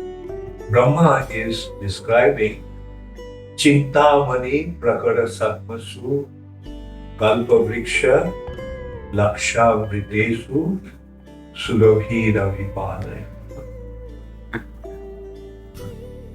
This Goloka is made with Chintamani, touchstone.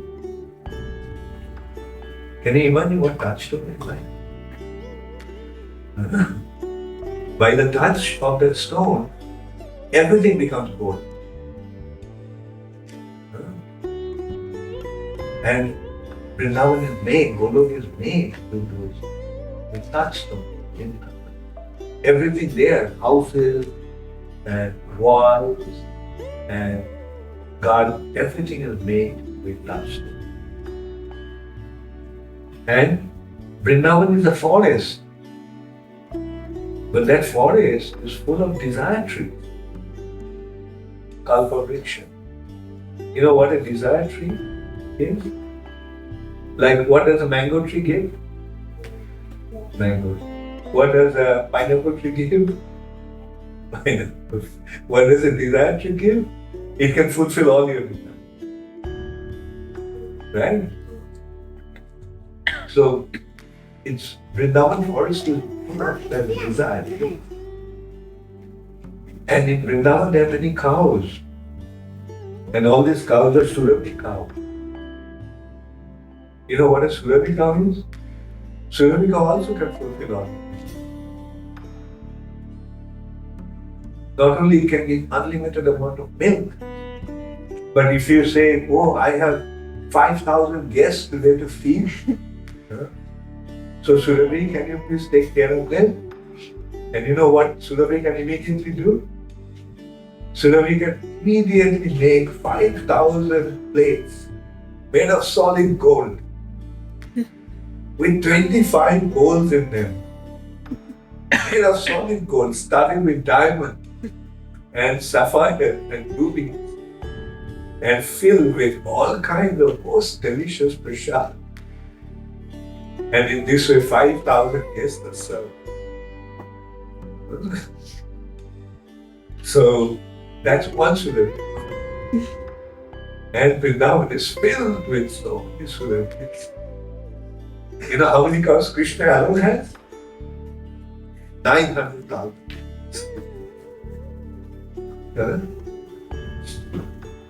And so, and there are the gopis in Krishna. And you know who these gopis are? They are the Lakshmi Devi.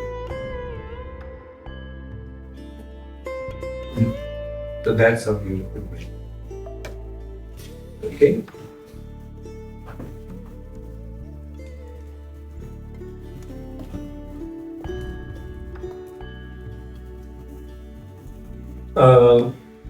This is, what is a Sheva?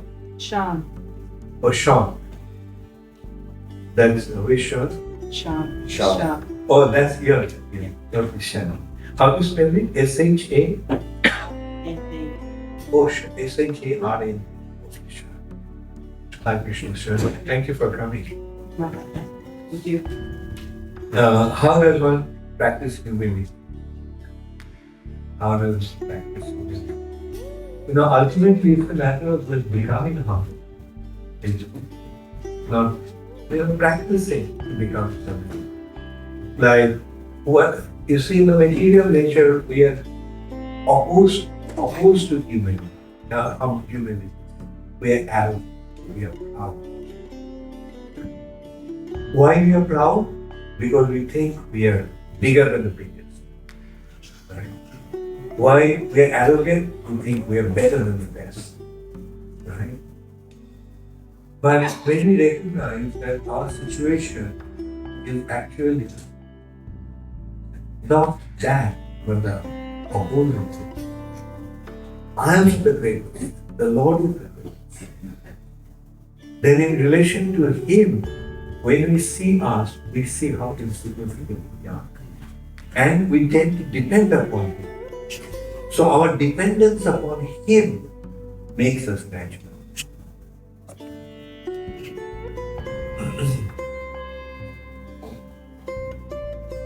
I have read and heard that to remember Krishna at the time of death takes a lifetime. Well, it may take a lifetime or it may not take a lifetime. Like for example, one may spend his whole life without even remembering Krishna. So that obviously at the time of death he won't remember Krishna. Like it is said that it makes him takes a lifetime because lifetime is the preparation to remember Krishna. Because when we are alive, then we can practice, then we can prepare ourselves to remember Krishna. So that at that time,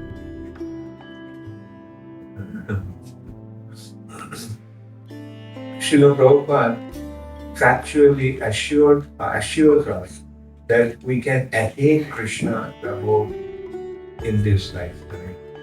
Yes, you practice the process, the perfection will be achieved. Prabhupada has given us a process. Prabhupada told us what to do if we remember Krishna, if we chant His holy name, we read Prabhupada's book that describes about Krishna. Then what will happen? We will be able to remember Krishna. And in due course of time, Krishna will be remembered. You see, going back to Krishna is not because the son may have left the father. The son may have forgotten the father, but does the father ever forget the son? The son may have rejected the father, but doesn't the father wait for the son? Now, if Krishna is our father, and if we have run away from him, isn't he waiting for us to come back? Now it's only up to us that we make a little endeavor to go back. All we have to do is tell him, Krishna, I want to go back. And Krishna will make all that. Please explain how to do this when practicing Krishna consciousness is relatively new to you. Yeah. Well, it may be new today, but you have come to the right. Like, say for example, you want to go to Sydney from Brisbane. If you board the plane, do you have to worry about it? If you board in a Sydney-bound flight, you don't have to worry. Just stay on the flight. It'll land in Sydney and you'll be taken. Similarly, you have boarded the vehicle that's going to go to Goloka, go to Krishna. So new or old doesn't matter. Right? It matters that you are You have taken the flight and you are situated. Alright? So now that you have come, don't even leave.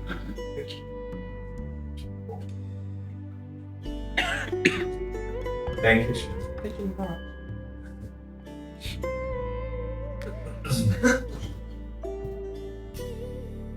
This question is from Donna. Hare Krishna. Please accept my most respectful and humble obeisances. Why do we have to know how Sanskrit? Have to know Sanskrit? I am asking because I can't pronounce or remember Sanskrit. I can only remember the English. Yeah, language is not understanding. You see, don't worry about Sanskrit. The only thing you have to remember is Sanskrit is Hare Krishna, Hare Krishna, Krishna Krishna, Hare Hare, Hare Rama, Hare Rama, Rama Rama, Hare Hare. Do you have any difficulty in that? Don't worry.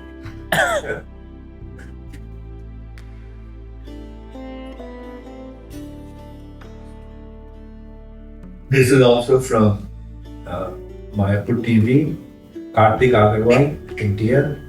Guru Maharaj, how to develop the taste in chanting. As you say, that you must hear it, but most of the times I end up sleeping. How to build this, how to get that determination and power to hear the voice. Okay, you have your mind, you have your intelligence, you have your will. So apply them, Kartik, to stay awake while chanting and listening to the sound vibration. Yeah. Become attentive. Prabhupada used to say attentive chant. Attentive means hear. It's a sound. How do you receive sound? Do you receive sound with your hand? You receive sound. So receive the sound vibration. When you are chanting Hare Krishna, Hare Krishna, Krishna Krishna, Hare Hare, Hare Ram, Hare Ram, Ram Ram, Hare Hare. Simply hear how you are chanting. Just hear the sound. That's about all. And if the mind goes away, then drag the mind. Bhagavad Gita also Krishna says, fix your mind, bring your mind back.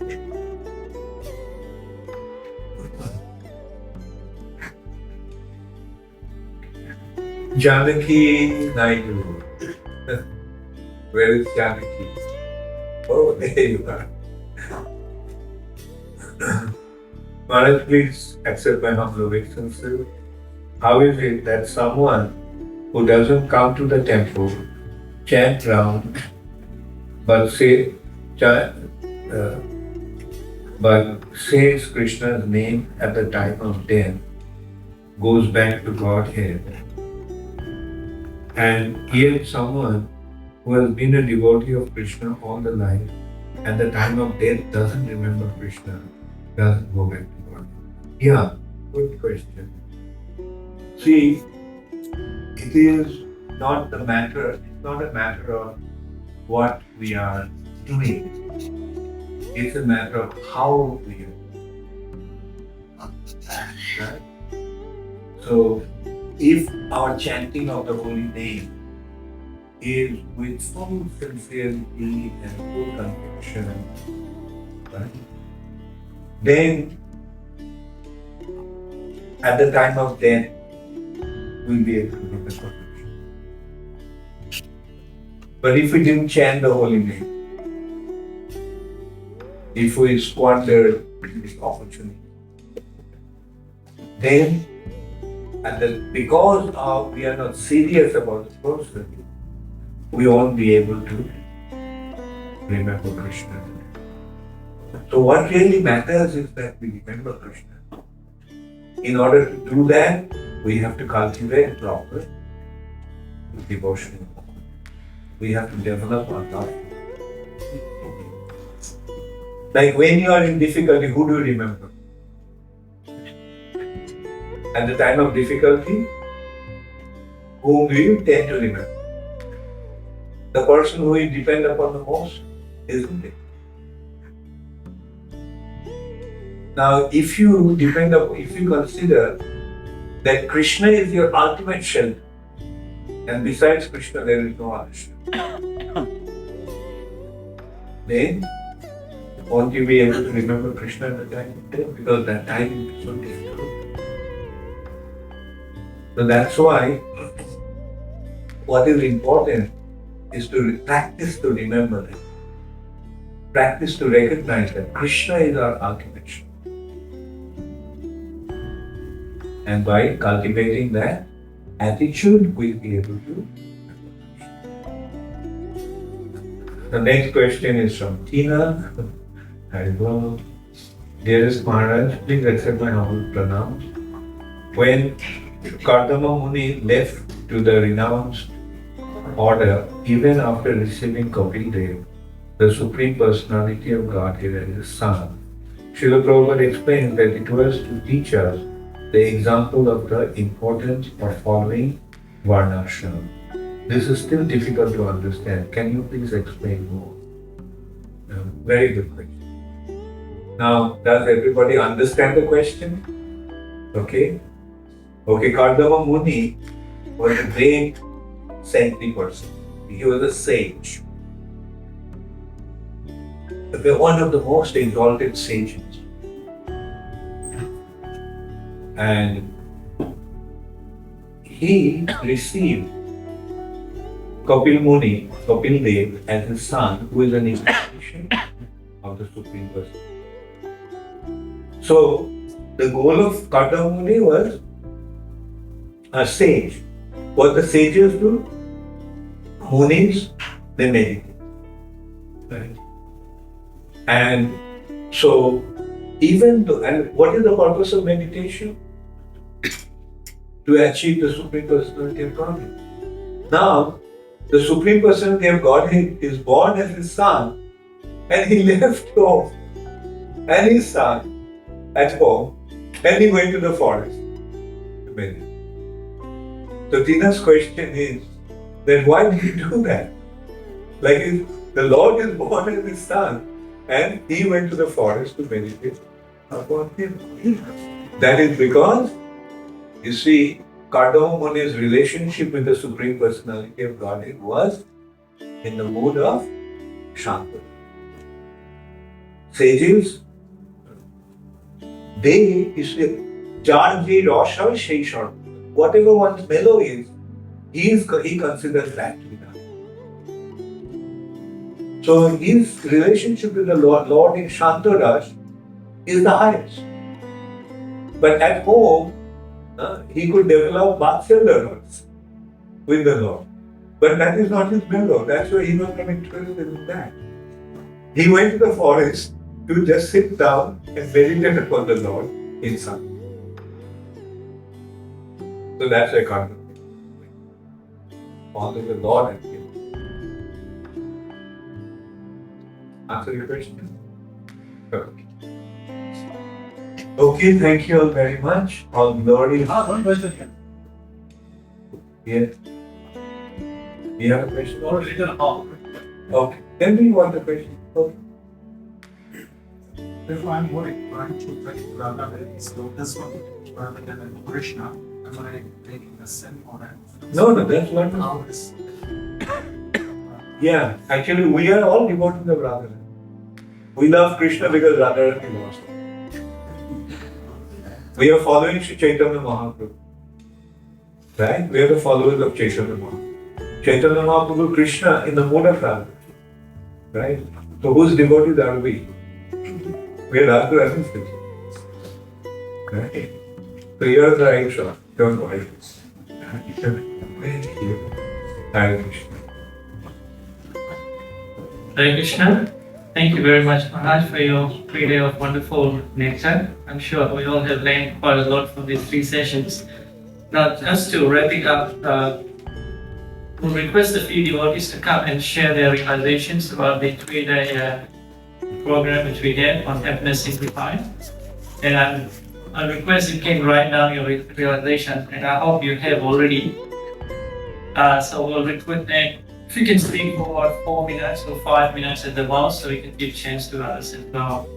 So we'll request His Grace Damodar Prabhu to come and share his realizations first, followed by His Grace Brother Shrestha Prabhu. Janaka, thank you very much for these 3 days. You gave so much. I'm just going to talk about the things that stuck out as particularly prominent for me. One of your key points was making a distinction between happiness and joy or bliss, or ananda. So, while material happiness might involve the fulfillment of desire or cessation of pain, gratification of the senses, as spiritual beings, our happiness will only come through relationship with Krishna, through love for Krishna. Moreover, this world, this body, is not designed to be a source of happiness. It's a prison house, and the suffering is designed to rectify our corrupt mentality and also to provoke our spiritual inquiry. Our true dharma is Jivara Surabhoi, Krishna and Nityadas. The Vedic prescriptions and authorities provide both prescriptions for both pravritti and nivritti marg, so how we can enjoy in this world and also how we can return to Krishna. But by neglecting these and living a reckless life, this leads to suffering and failure. These were especially significant for me, as someone who lived a reckless life for so long and neglected spiritual life. You also mentioned a significant point was about the 4 legs of Dharma: cleanliness, austerity, mercy, and truthfulness. And a point I've never heard before is that by following the regulative principles, no eating of meat, fish or eggs, no gambling, no intoxication, no illicit sex, in fact we break the legs of Adharma, and therefore its power to move us towards sin is actually broken. Another key thing, particularly a message that came from today, is that we don't decide these things for ourselves. In fact, the Vedic teachings can be quite confusing. We're just trying to wade our way through them. It's important that we accept the guidance of the spiritual master. And the spiritual master is also very selective about who they accept, so the qualifications of the disciple are also key. And as he told us, Guru Maharaj, they are approaching in a surrendered mood, asking with sincere inquiries and rendering service. He also pointed out that even though we must be a fool before the spiritual master, it doesn't mean we're actually foolish. We don't forfeit our intelligence, but we learn to accept the superior intelligence of the Vedic authority. And rather than keep banging ourselves against the mirror, thinking, where's our happiness? We just need to turn our face around and, under the guidance of the spiritual master, find the real source of our fulfillment and happiness. Thank you very much.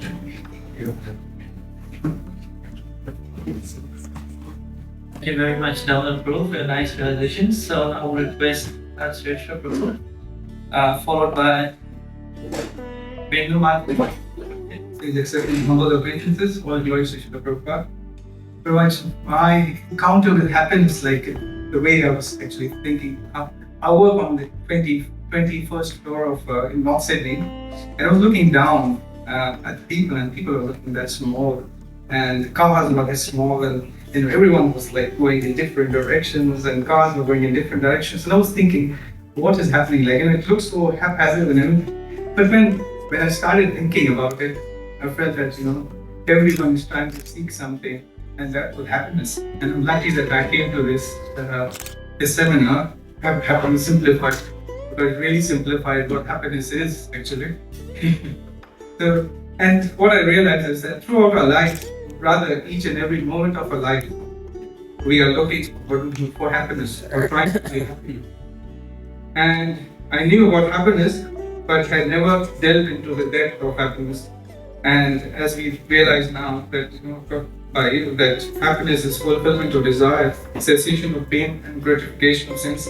I never actually went into the depth of this thing, and it was really good that I could actually realize that what happiness means and more than that, what actually unhappiness means. The fact is, why we are unhappy is Maharaj delved into the cause of unhappiness, which is the spirit soul being superior to the material nature. And because it is superior to the material nature, it starts to lord over the material nature. And this is the beginning of our unhappiness as well. It is the beginning of our conditioned life, and it's also the beginning of our unhappiness. And because I'm a process person, it actually gave me the process of, where we actually start from and where we actually go and how we actually ultimately go to the final destination. So that was really very good for me. Finally, then we realized that, we are in this prison house and we will never be happy trying to know what we are doing all of our life. And ultimately, this leads us to the spiritual path. And probably that is why we are all over here now, because we are actually going towards the spiritual path. And the important thing is to reconnect ourselves, to regain that lost connection with the Supreme Lord. And how do we regain is through love and surrender. That is the most important part. So our ultimate happiness lies in surrender unto the Lord with love and devotion. That's the thing. Thank you. Thank you very much, Sister. So now we request Bindu Mataji, followed by Goloka. Hare Krishna. Set the mic for Hare Krishna, Guru Maharaj, and all the devotees. Please accept my humble obeisances. All Gurus wish the Prabhupada. Thank you very much, Guru Maharaj, for coming to Brisbane for this seminar, and thank you for the opportunity you have given to me to share my views and realizations on this seminar. I realize that this seminar has been quite informative and covered all fundamental aspects of spiritual life. Guru Maharaj covered topics from Bhagavad Gita, Srimad Bhagavatam, and Chaitanya Charitamrita by giving specific examples from this Vedic scriptures in support of spiritual life of a devotee. Guru Maharaj, you have explained very nicely as to how a devotee can start his spiritual life and work his way up progressively to attain pure love of Godhead. I strongly feel that all attendants of the seminar are feeling enlightened, and those who are new to the spiritual path have clear concept of their constitutional position with Krishna, Supreme Personality of Godhead. Guru Maharaj, please keep showering on us your mercy and blessings to enable us to advance in our spiritual lives. Hare Krishna.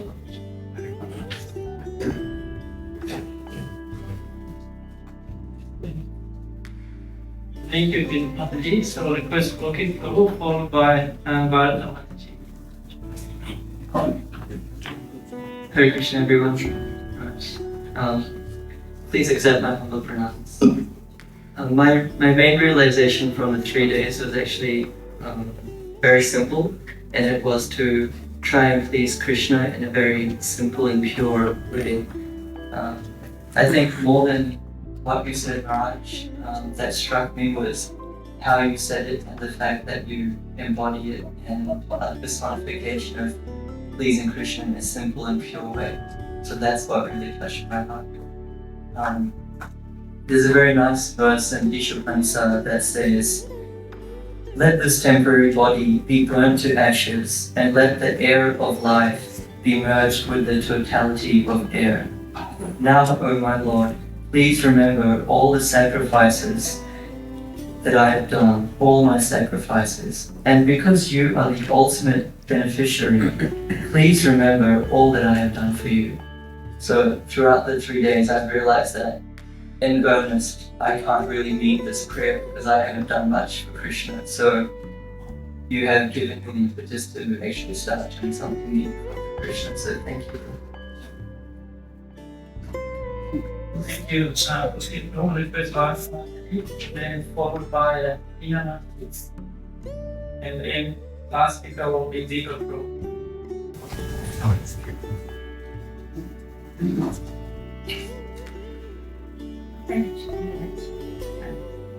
Thank you for us having in the knowledge here with us. About happiness, real happiness was explained so nicely by Guru. Usually people don't realize the difference between happiness and joy. which you so clearly explained in very simple Vedic way. What I understood in this seminar is that to experience joy, which is way above any sort of happiness, is only by becoming a pure devotee of Krishna. Maharaj, you so nicely explained my part about the pure bhakti. Thanks for that. So what I understand is to get joy, we need to practice pure bhakti. Thanks for that, Maharaj. And accept all this about happiness in the seminar. I found you so merciful and so sweet and so kind of you. Thanks a lot for that, Maharaj. Hare Krishna. Thank you very much, Sadhu. Dear Maharaj, thank you for the humble obeisances. Thank you for gracing us with your wonderful presence and your sweet association for the past 3 days. The Sanga has been beautiful and sublime, and yet so simple to understand. I'm constantly seeking for happiness in this world by minimizing the inevitable pain that exists in this material world. To be true, how foolish. You have taught us the only way to be joyful, not happy, is through performing loving service to the worships, which begins with surrender. I feel His Holiness Bhakti Charu Swami is a very great example. It appears that he's facing so many difficulties, and yet he always remains joyful and blissful due to his immense surrender and love for Krishna.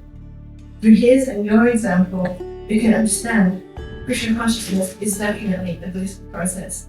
Thank you for inspiring us and sharing your knowledge with us in the past few days. Your aspiring students. Thank you very much, Tina. Hare Krishna Maharaj. Well, that's a and some for businesses. Thank you, Maharaj, for realizing me that Krishna does love me and love us all. Even though He punishes us, He loves and wants us to behave. Thank you for realizing me that I have been a very bad boy when I was with Krishna. Well, it was my misfortune that I desired to be separated from Krishna. Now I may try to see my difficulties as love of Krishna. Maharaj, thank you for defining happiness, joyful, the relationship with Krishna and surrender to Krishna. The best time was when you shared your pastime with Srila Prabhupada. In last 3 days, I learned a little about myself as well. I learned that I'm very, very impatient and want things happening very quick. But I realized 100,000 years in material world may be a moment for Krishna, and that's why it may take a little longer to go back home. But I have to be patient. I will try to become patient practically, though it's tough exercise for me. Thank you very much again for enlightening us to become joyful. Only saint like you, with all this smiley face, can teach us how to be happy, joyful. Hare Krishna. Very nice transition. Maybe I should limit it. Is there anyone who's sitting in the audience who is tempted to speak for a minute or so? In reflecting your realizations for the last 3 days? Don't let me put your minute. In case you're afraid to speak for 5 minutes, but as Maharaj said, you can speak for 3 minutes. Is anyone there who would like to come and share? Okay, come. Yeah, Donna. Donna. Okay, come.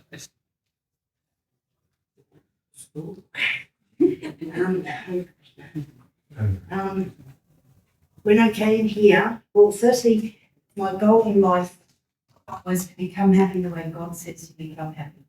That's what I wanted to do. And when I came here, I was at the peak of suffering because I lost someone who was very, very dear to me. And but from here, you've taught me to go back home and to go ahead and joyful for eternity. And that's my goal. Yeah. Thank you. Thank you so much.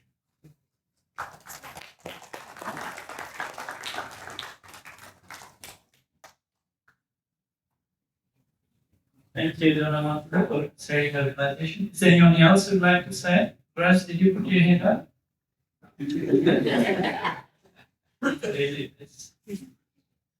How about you, Prabhu? Maybe you should. Oh, first. you. No. Okay, then we'll have Goloka Kirtan, and then after that we'll have some announcements. Thank you, everyone. So When again, you make the announcements now? make the announcements now. Okay. Thank you very much. Firstly, I'd like to thank His Holiness Sri Bhakti Charu Swami for his wonderful 3-day presentation.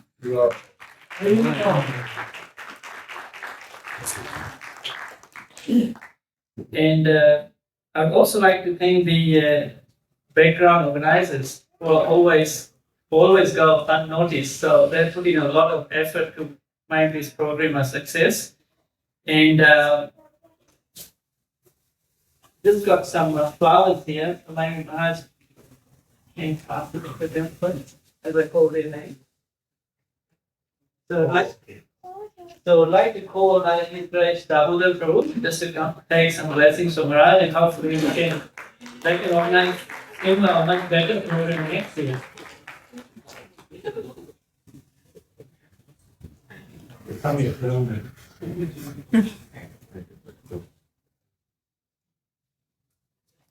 And I'd like to also call upon His Grace Janaka Prabhu. It's his birthday today as well.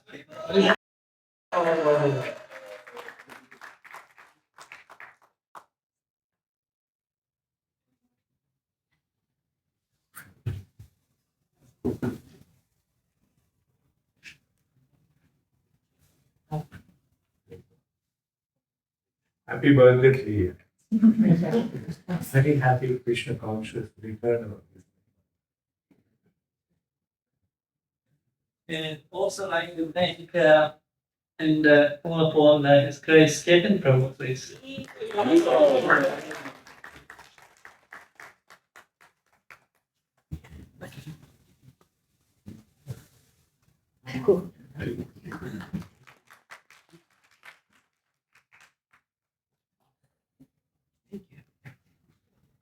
Last but not the least, the youngest and the most energetic of all. Who's that? Yastir. See, everyone knows him. What is he?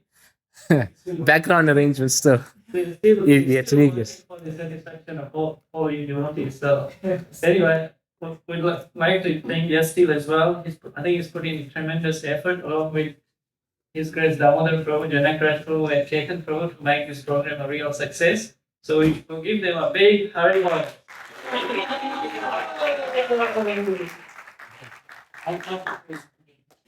So hopefully we can do the same next year and the years to come, and hopefully Maharaj will be kind enough to come and give his association again in the near future. And also, I'd just like to quickly say about this amateur and DVD sets. There's, I think, only a limited, very few sets left. And also the Bhagavad Gita's. Today, Maharaj will personally sign the book for you. So this will be the end of the session. After the Kirtan, Prasadam will be served downstairs. Is it right, bro? Yes. Yeah. Is the weather is fine, same place? Yeah, if the weather is fine, the same place. Otherwise, it'll be outside in the foyer. Yeah. And thank you everyone for coming. So after the Prasadam, there will be no afternoon session. His birthday. Surupi Mataji's birthday. And after the Prasadam, you can just relax and hang around, talk, have a chat with the devotees. And thank you everyone for coming. And also, it's a happy birthday to Her Grace Surupi Mataji.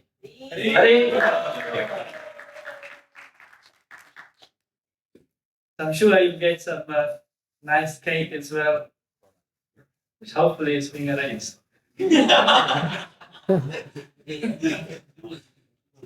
So thank you everyone, thank you Maharaj, and thank you to the organizers as well once again. So we'll have some Kirtan and then go.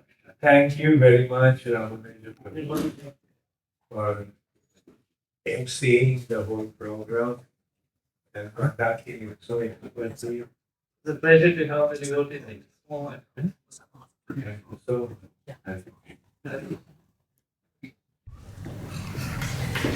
Namo Vishnupada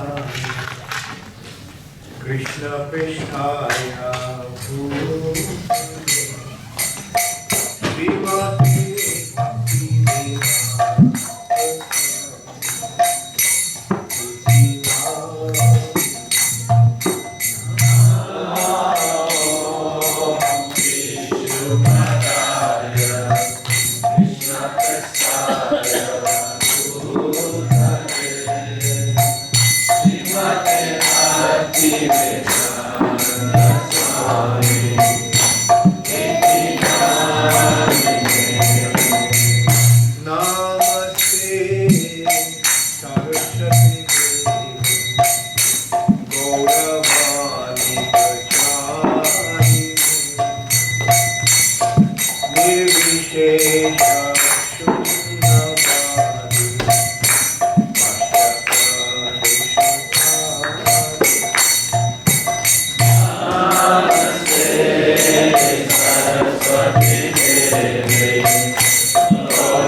Namo Om Vishnu Padaya Krishna Prishnaye Shrimati Bhaktivedanta Swami Namaste Saraswati Deve Gaurāṇi Pracharine Nirvishesha Shunyavadi Paśyata Srila Prabhupada Ki Jai.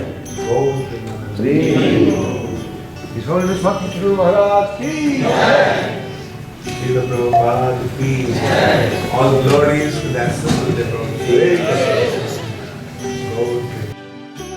Thank you very much. So if you want, you can come and say hello to Maharaj now. There's some Bhagavad Gita here. Well, I would also like to take this opportunity to thank each and every one of you for taking your valuable time and coming here. And also to all the devotees who work in the background helping this organization to make it so very successful. Once again, thank you very much.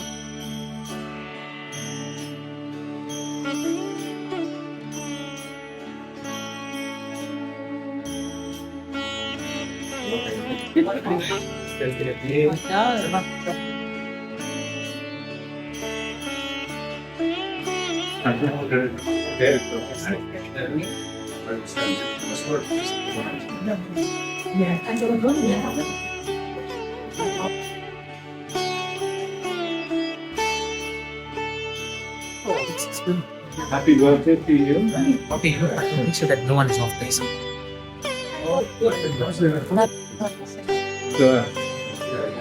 So we'll be going down. We'll celebrate your birthday. We'll cut the cake. And upstairs or where? Yes, down. I think it's down depending on weather. So it should be down. Weather seems good. The cake is on its way. I'll say to down and come down.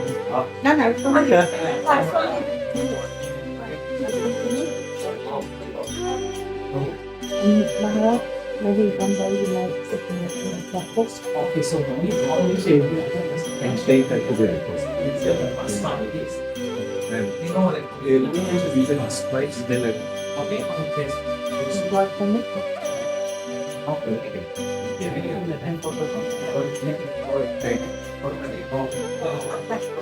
What's your kid?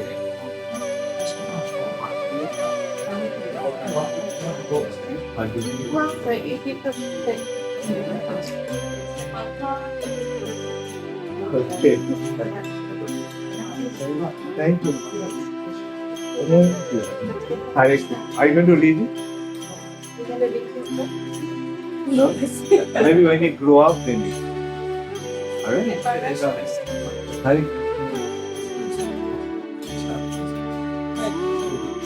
What's your name?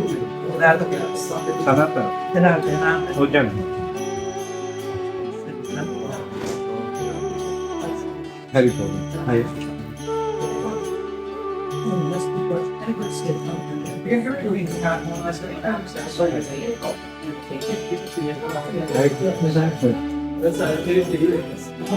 Damodar told me that you were coming. Yeah. Very happy.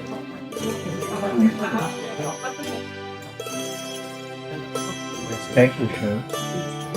What I learned is that you're flying this ultra part. Yeah. I was going to invite you to come up to my house. If you have time.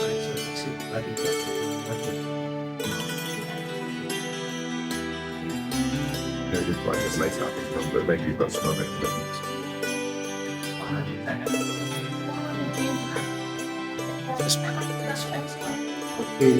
Yes, right. Sounds like it's good. Tomorrow actually Oh, okay. Yes, we can. Or we can cook together if you like very much. Yeah. If you want to be cooked. I can prepare something on the side or.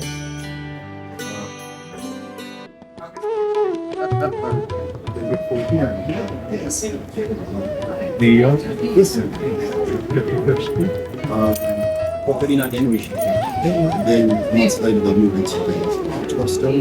Oh, heck, that's good. You were there? Yeah, I remember many times. And now you're in Australia.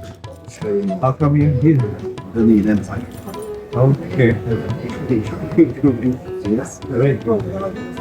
I need responsibilities. Both makes my life. Your wife, your family. What do you think? What do I have? I have a self-defense academy, a warrior, a gentleman, a judgment.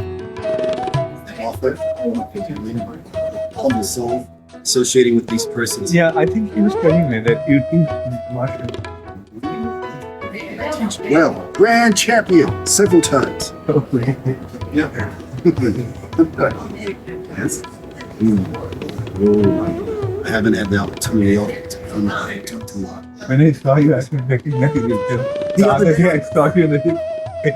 When I leave here, I have somewhere else to go when I leave here, and that's just sort of worked out today, so I have to change. And I was thinking, how do I go? What do I wear? How do I go and dress and meet tomorrow? And I don't have time to go home and change again, so yeah, I've got a different dress. So maybe you can sit somewhere. Yes, Maharaj.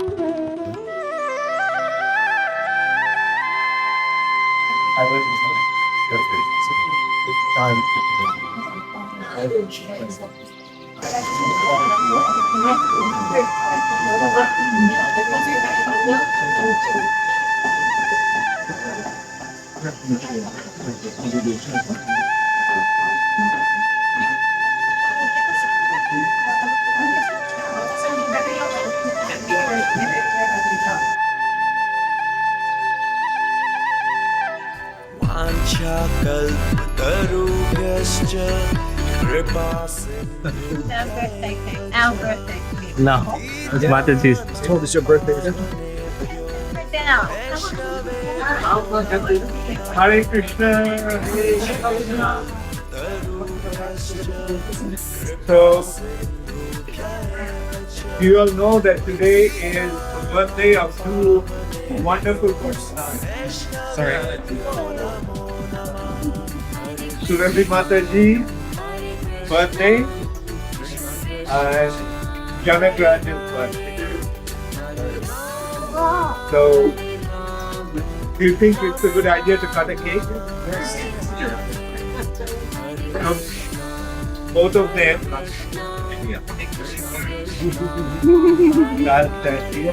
So both of them can go to It's too nice. Hare Krishna to you. Hare Krishna to you. Hare Krishna to Mīmāṃsa. Hare Krishna to you. Hare Krishna to Janaka.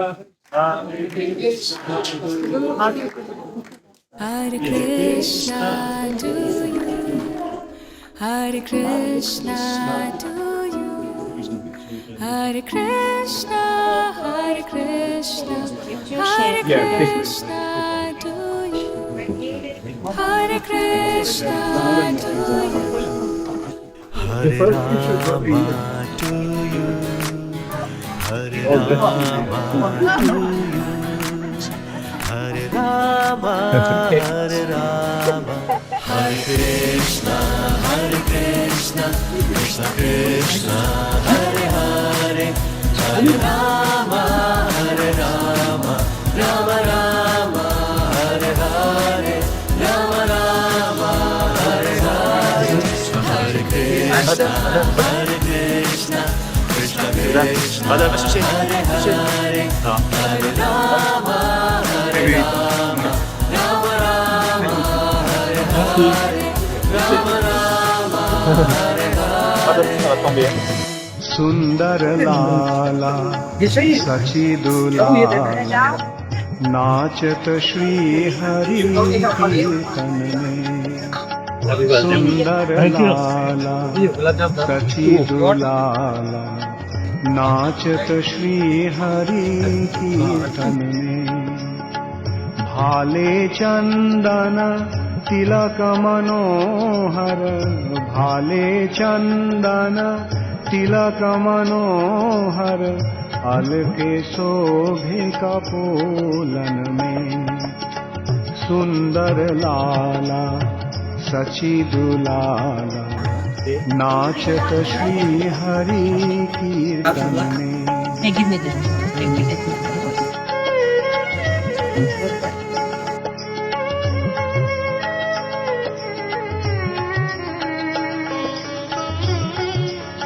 sweet or sour? Like No, it's normal puri. yeah. सीरे चूड़ा दरसी वाले, सीरे चूड़ा दरसी वाले, बन फूल माला पिया पर डोले। सीरे चूड़ा दरसी वाले, बन फूल माला पिया पर डोले। पहिर्न पीत पतांबर शोभे, नूपुर रुनु झुनु चरणों में। पहिरन पीत पतांबर शोभे, नूपुर रुनु झुनु चरणों में। सुंदर लाला सची दुलाला, नाचत श्री हरि कीर्तन में।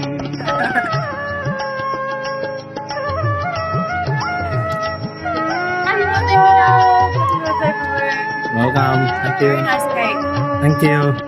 राधा कृष्ण एक तनु है, राधा कृष्ण एक तनु है, निधुबन माझे बंसी बजाए। राधा कृष्ण एक तनु है, निधुबन माझे बंसी बजाए। विश्वरूप की प्रभु जी सही